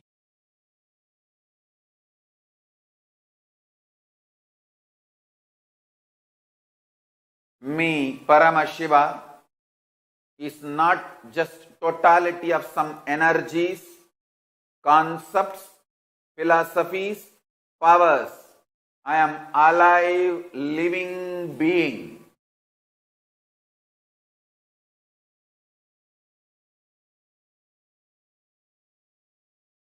I do not have likes and dislikes like you, but I do have likes and dislikes of my space. My life is life pro, absolute life positivity and bliss. Anywhere life positivity manifests, I am manifesting.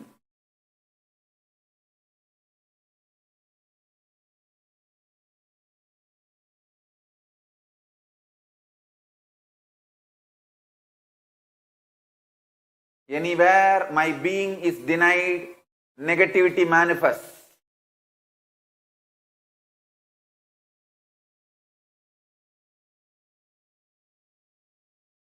Paramashiva's message directly from Kailasa. Life is the greatest miracle. Life is the greatest contribution. Life is the greatest gift to the universe from Paramashiva. Life is very extension of Paramashiva, my own being. Life is very extension of Paramashiva. When you realize and make yourself life positive, you give a superconscious breakthrough to yourself. When the group of humanity makes life positive decisions for themselves, they give superconscious breakthrough for their group. When a nation makes a life positive decisions and governance, it gives superconscious breakthrough to itself.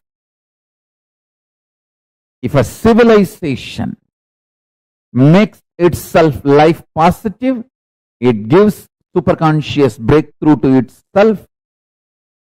If a whole humanity makes life positive decisions and strategies, it gives superconscious breakthrough to itself.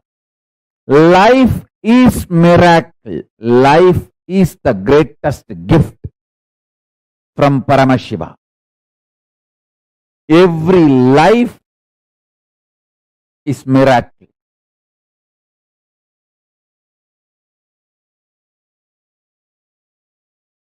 In your personal cognition about yourself, as a first person, be life pro, life positive. In the second person, relationships with the people in front of you, be life pro, life positive. With the third persons, Be life positive, life pro. There is something called fourth persons. We don't even remember, like animals. Animals in the ocean, animals in the forest, even towards them, be life positive. There's a fifth person, plants, trees, hills, rivers, oceans. Be life positive even towards them.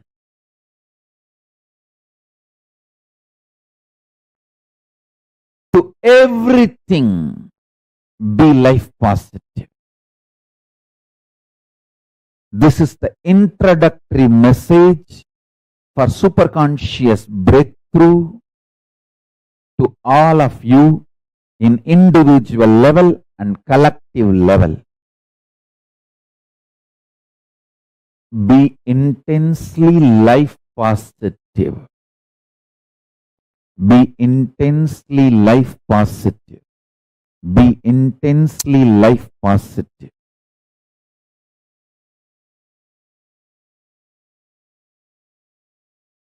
Listen.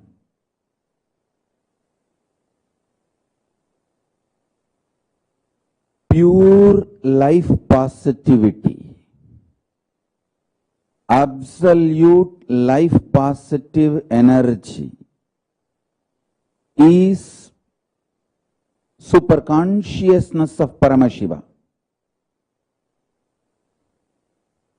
The food you eat, the way it is produced, the way it is processed or cooked, the way it is consumed, the way you detox yourself, clean your body after the digestion, the whole thing, end to end, should be absolutely life positive.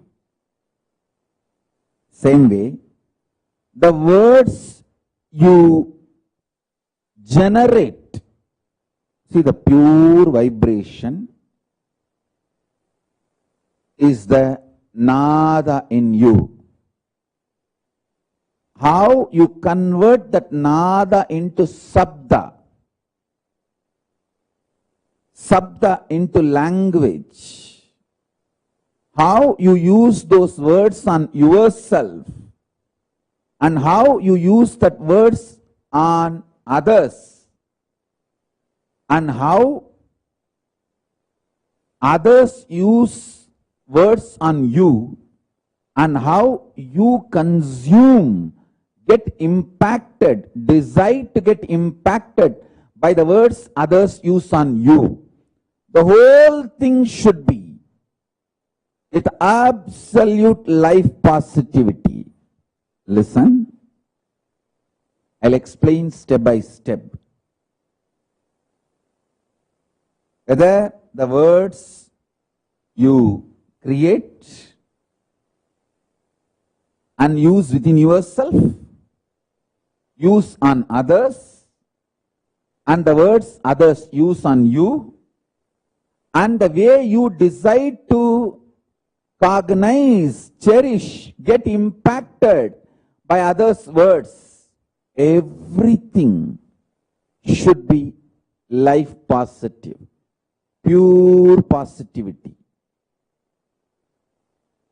The way your food, the way your words, the way your consciousness functions, the way you cognize things happening, the way you build yourself, the way you build your life's experiences,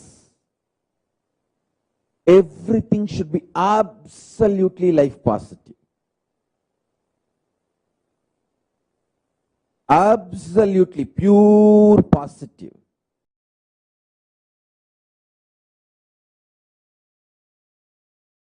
Listen intensely.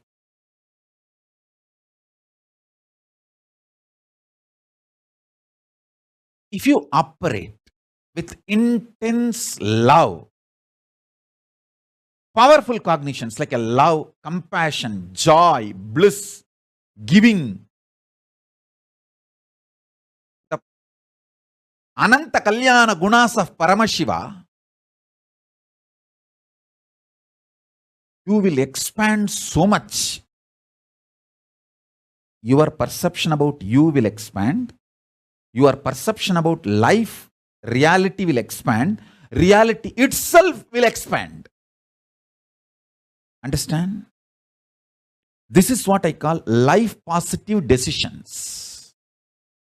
Actually, if you operate from this life positivity, even the chemicals and hormones your body secretes, manifests, strengthens your immune system.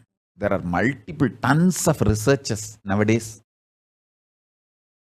If you just Google, you will find tons of proofs for what I am saying. If you operate what you consider as a love, joy, bliss, compassion, even that, the chemicals and hormones your body manifests, strengthens your immune system. And if you operate from the cosmic cognition of you are Paramashiva, the kind of the hormones and chemicals your body will manifest and the kind of the immune systems, the strength your immune system will feel, the strength you will experience is unimaginable. And I tell you, same way, every action you do from fear, guilt, anger, anxiety, the kind of the hormones and chemicals you release inside your system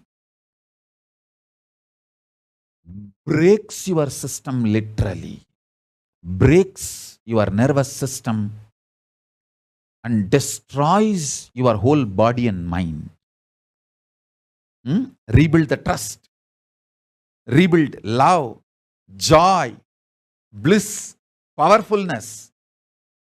Out of that new conscious being you are building, absolute life positivity, take decisions.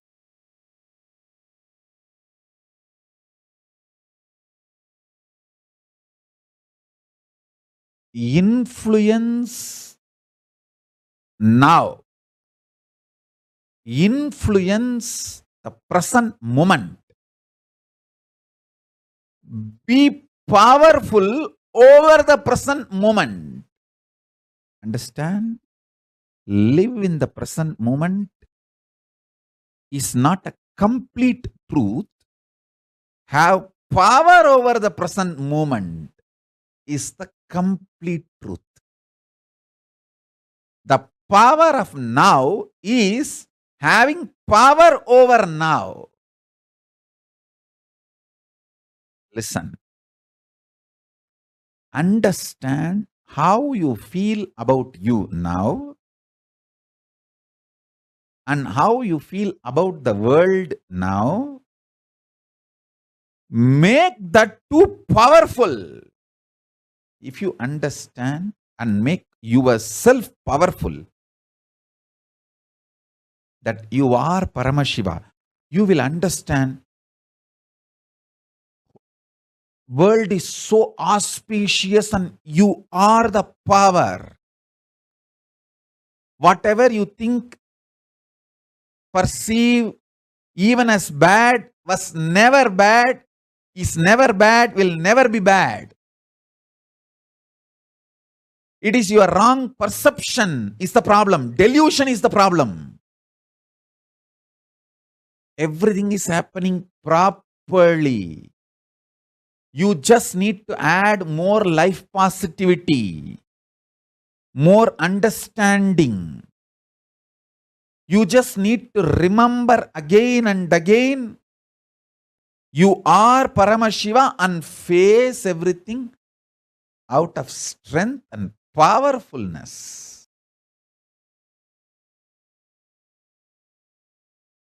Understand? First, I want to tell you, I am neither optimistic nor pessimistic. I don't see world as negative. I don't see world as positive. I see the reality as it is. Listen. I don't see the world negative. I don't see world as positive. I just see it as reality and give you the existential truth to give you superconscious breakthrough. When you have superconscious breakthrough, whole life becomes positive, which is beyond positive and negative. Understand? When I say life positive, it is not the opposite word to life negative. For example, when you are frustrated, feeling low, you will feel life is negative, whole world is negative, whole world is conspiring against you, and everything is a fate, predetermined. There is no freedom, there is no life. You suffocate yourself. One of the most cunning thing your mind can do is it will make you doubt everyone other than itself. You slap yourself, beat yourself, stagger yourself 24/7 continuously and blame everyone in the world for stabbing you, for backstabbing you, front stabbing you, attacking you, slapping you. You blame everyone in the world, saying, oh, he's stabbing me, he's kicking me, he's beating me, he's slapping me. You blame God, you blame people, you blame world, you blame situation, you blame everything. But you continue to destroy yourself. You don't want to wake up to the reality you are doing it. So you just blame the whole world. When you feel life is negative, this is the way you perceive, you function. When you feel life is positive, you are excited, inspired, joyful, energetic. Listen carefully. When you are excited, inspired, energetic, you feel life is free will. Even the sky is not the limit. Full of energy, enthusiasm, excitement. And you feel everyone is good. You do all good to you and also praise everyone is doing good to you. When you see the reality as it is, the love floods from your consciousness.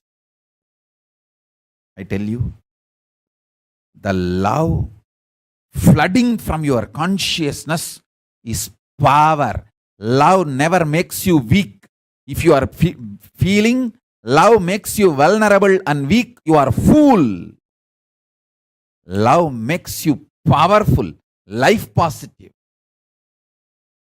If you are feeling love makes you vulnerable, because of your love, others are taking advantage of you. You are becoming demon. You are falling in the trap of demons. I tell you, love does not make you life negative, life positive. It makes you living life powerful. The love I am talking is a power. Love makes you life powerful. I see the reality and I can see how the love makes me powerful and makes everyone in the world powerful. This love is a love comes from your being when you see the reality as it is. Neither life positive nor life negative, just reality as it is. That love empowers you. Listen carefully. My love not only empowers me, it empowers every one of you who receive it.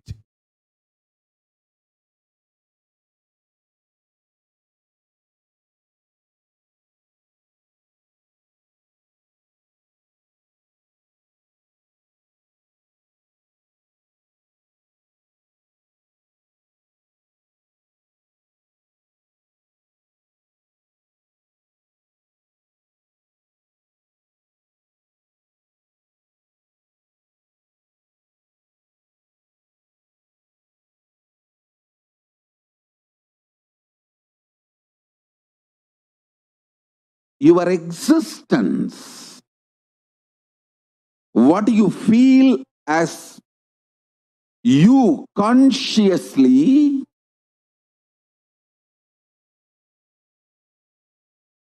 does not get disturbed, shaken, even when your body is pulled out of you. When your mind is pulled out of you, it doesn't get shaken by anything being pulled out of you.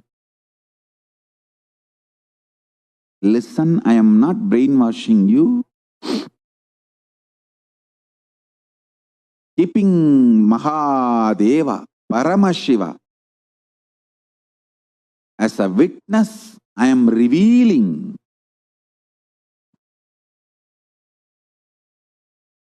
his inner space. How he is inside, I am opening it to all of you. I am just opening a door for all of you to experience Paramashiva's inner space.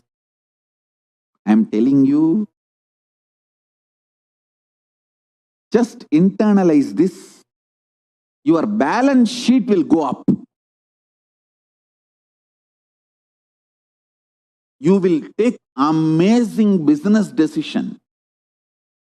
You will take enlightened business decisions, enlightened relationship decisions, enlightened health decisions, enlightened life strategies. Your self-doubt, self-hatred, self-denial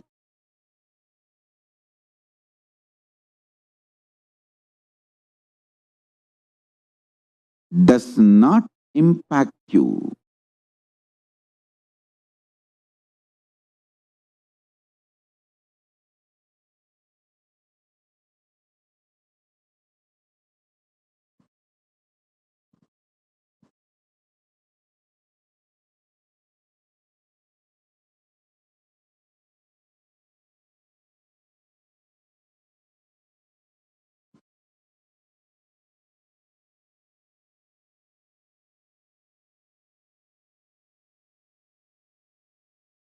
It does not have a stay over you.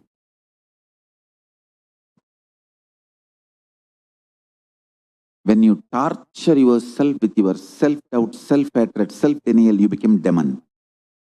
I have always seen people who torture themselves become murderers.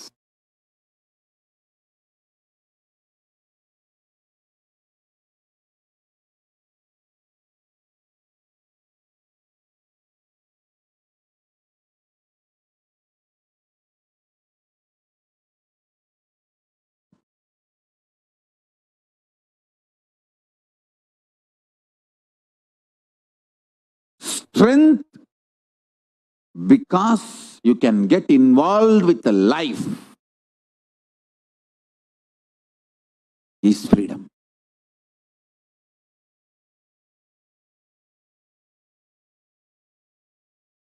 Having a son or daughter, kid, does not make you father or mother.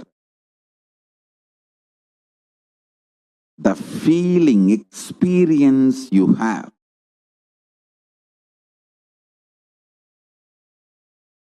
by knowing you can get involved with that kid's life and mold it beautifully,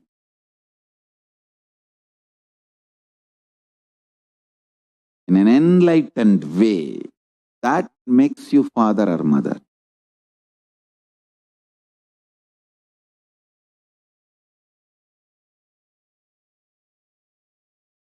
Ability to get involved in your responsibility builds your career. Ability to get involved with your guru and his sangha makes you enlightened.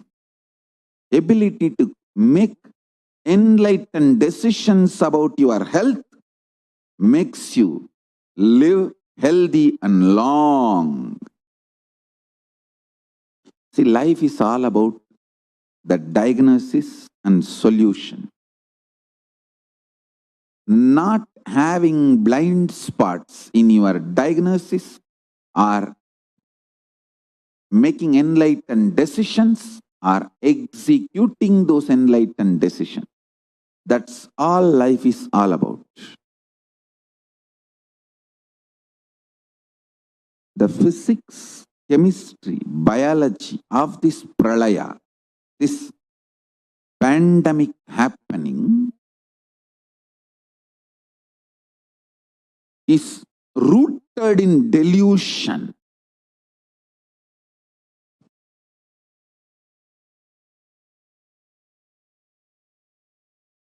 Do not allow delusion. Do not allow delusion. I'll give you examples for delusion. 1. False diagnosis. The real problem is you having headache, but falsely diagnosing your spouse is responsible for all your sufferings. You just need a cup of coffee, not diverse lawyer or dating site.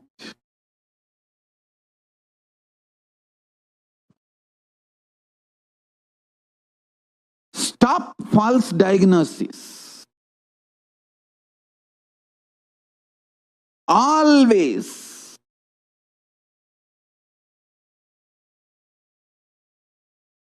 first choice should be looking inside for the cause of the problem, and solution for the problem is enlightened way of living. Understand?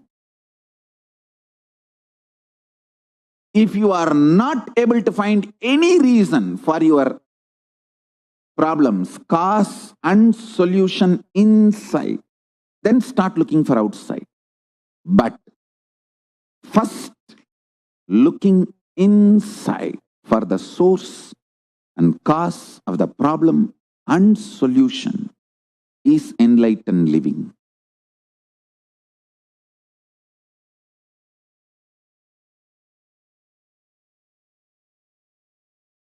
False diagnosis is delusion. That's first. Next, I know the solution, but I am not able to do it. That is the delusional arrogance.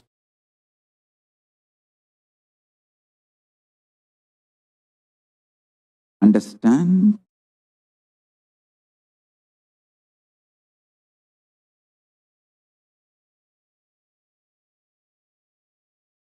Delusional arrogance looks like almost humbleness, but extreme demonic violence. Listen. Ravana knows The solution is simply return Sita to Rama. But delusional arrogance. Shishubala knows, just shut the mouth and stop abusing Krishna. But delusional arrogance.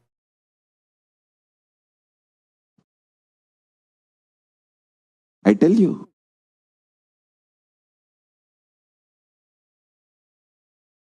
stop delusion and delusional arrogance.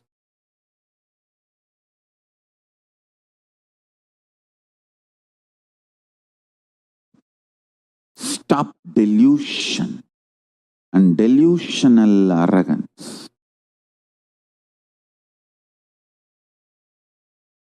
I am repeating.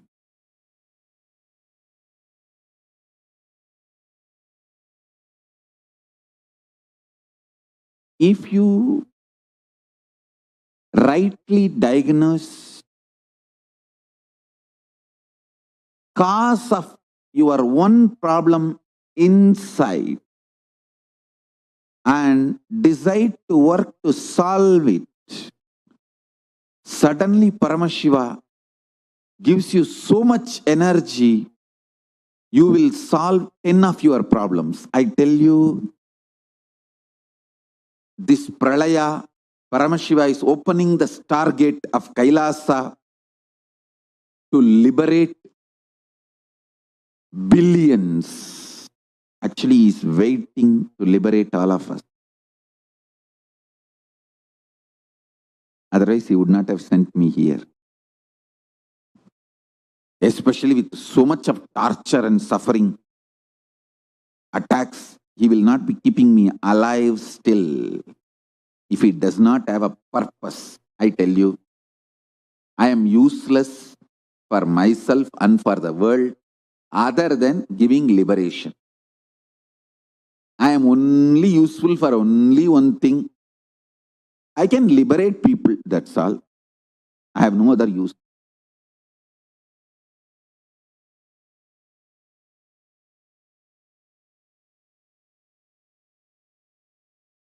Consciously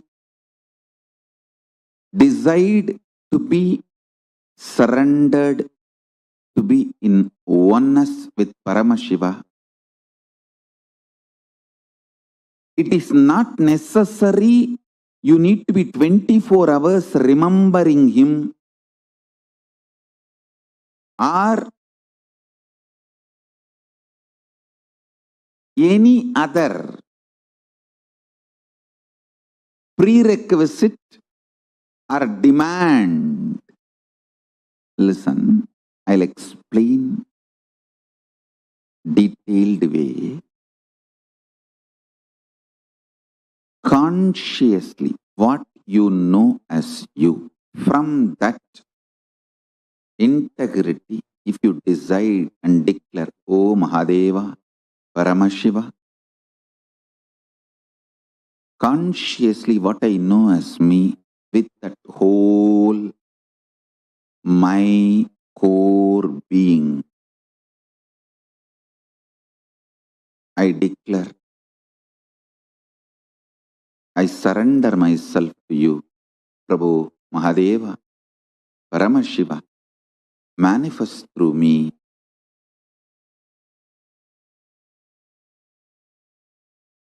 Let oneness happen between you and what I know as me. Just this simple declaration,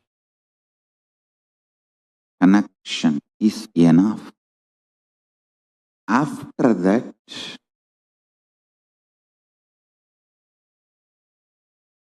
there is no condition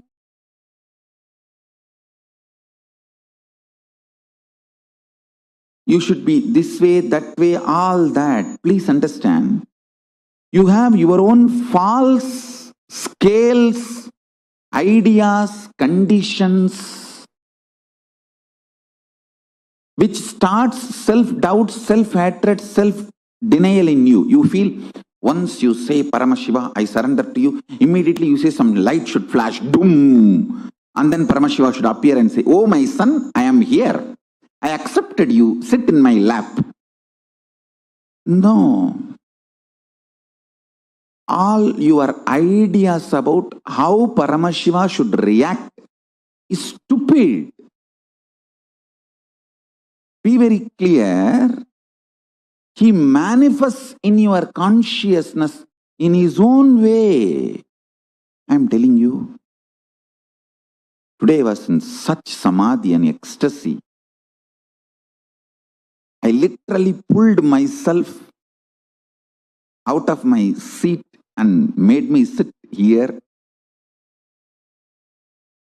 One of the biggest enemy stopping you experience Nirvikalpa Samadhi is your self-criticizing pattern. See, you strongly believe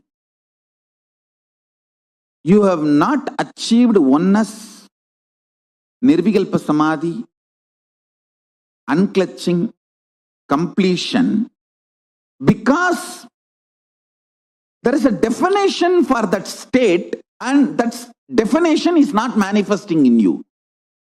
You are such a...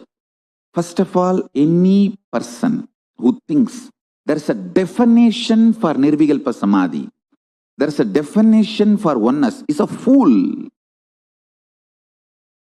Your mind cannot grasp even the definition.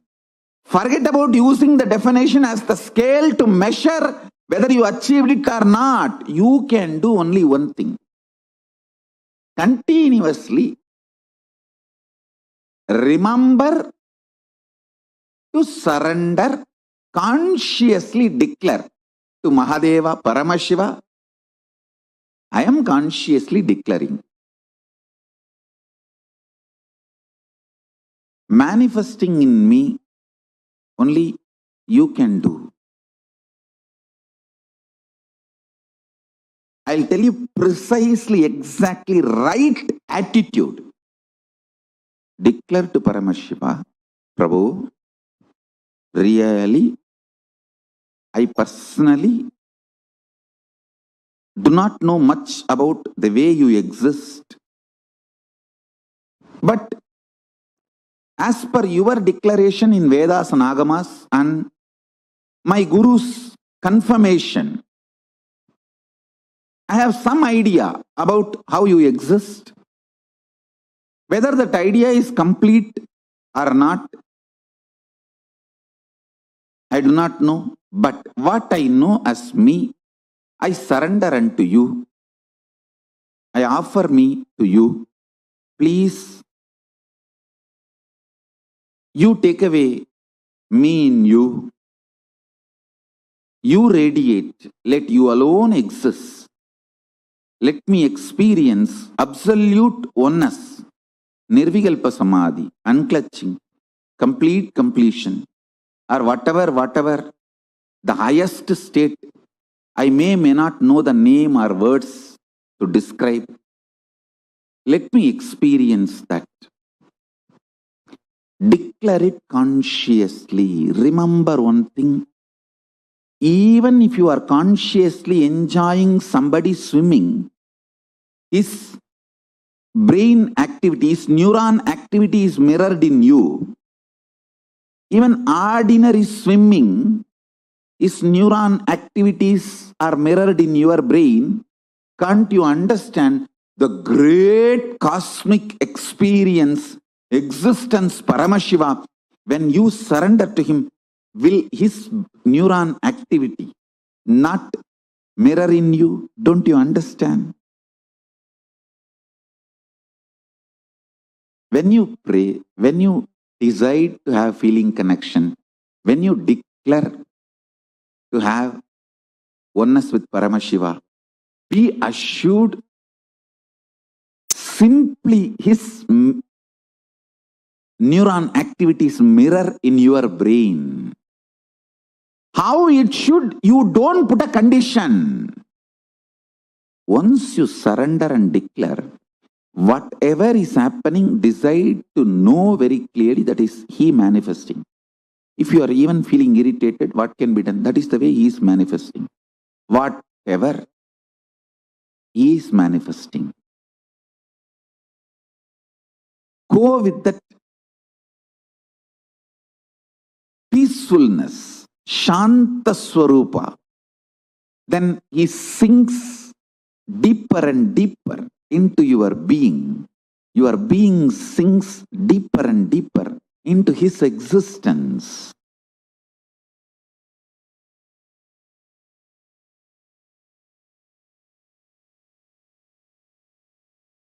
I tell you,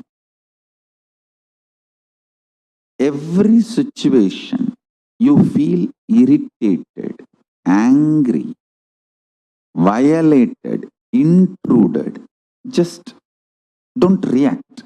Be calm and look in. What is making you feel violated? What is making you feel irritated?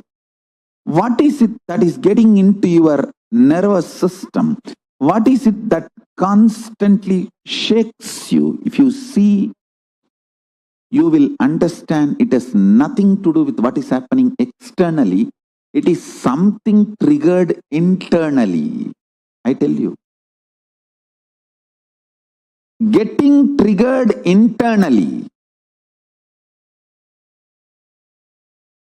and reacting for it externally and making stupid decisions is called delusion. Delusion is worse than death, because death is only 1 minute happening. Delusion destroys you, which is like a continuous suffering. The decisions you make in delusion is worse than death. Death is actually nothing. It's just changing clothes. If the load of getting irritated, getting violent is taken away from your system, you will start feeling connection with powerful cognitions and higher existence intensely. I tell you, I have seen this work thousands of times. Not just in my life, my gurus. See, actually, when people come to my gurus, I have seen how my gurus deal the disciples, devotees. People come with the problems. I have seen my guru, Isaki Swami, personally advising and people getting benefit of this Nirahara Samyama. See, Nirahara Samyama is nothing but you becoming Mahabhairava. See, Mahabhairava is described to be a human flesh eater. Naramamsa Bhakshini. That doesn't mean you will kill human beings and eat. No. Your own body eating itself is Naramamsa Bhakshini. Your own flesh is eaten by your own body. When you don't give solid food, you are Mahabhairava, Akasha Bhairava. Sit as Akasha Bhairava. Don't give solid food, only lubricate your system through liquid diet. Give a very healthy liquid diet. Very healthy juices, herbs. I'm not saying don't give nutrients. Give nutrients, minerals, everything needed for the body in a liquid form. When you start doing that, body will try to throw tantrum.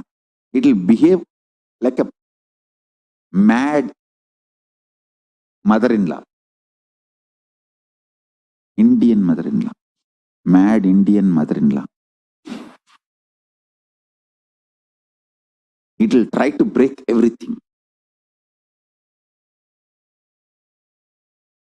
Listen. During those moments, if you can practice completion, if you can practice unclutching, you will master all kinds of impacts, influence of chemicals on your biology.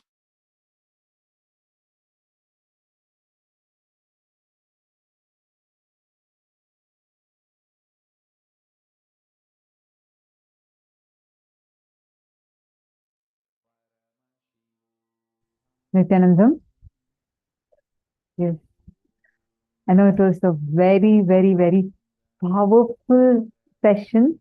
We just had consciously decide to be in oneness with Paramashiva.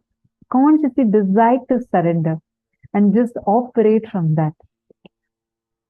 How was today's day for all of you during the past life regression process and getting such an amazing darshan?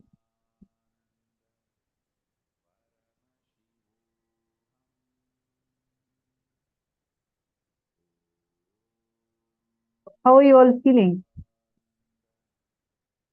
And it was so funny and so sweet. That is just so awesome with Swamiji, right? And what is your most favorite part of the day today? And I know we also learned about some of the really difficult things that I know it was very, for many of us, we're still reeling from what we listened to about what Swamiji has faced and continuing to face. And tomorrow we are going to be having yet another very powerful day. Tomorrow we are going to be receiving a very, very important initiation, the healer's initiation. Tomorrow is Kalantakar, Kalasamhara Murti and Jwarabhagna Murti forms of Paramashiva, where he heals all the physical illnesses. He heals everything inside and outside. Tomorrow is one of the most auspicious darshan where we are going to be receiving the ultimate healing directly from Swamiji. And the power of anti-aging and consciously designing your body. How to sculpt your body the way you want it. Not through some workout, not through some surgery, but through the power of And yourself. tomorrow, anyone that you have who wants healing, your relatives, friends, please bring them. It's a very, very special, very important initiation tomorrow. Don't miss. And this brings us all to the conclusion of our day today. We thank you all for participating, being here with us. And let us meet tomorrow. We will now conclude the day with the Purna Mantra. Om Purnamadav Purnamidam Purnat Purnamudachyate Purnasya Purnamadaya Purnameva Vasishyate Om Shanti Shanti Shanti Hari Om Tat Sat Sarvam Bhagavat Shri Nithyananda Paramashiva Padukarpanamastu Nithyanandam. Thank you all, Nithyanandam.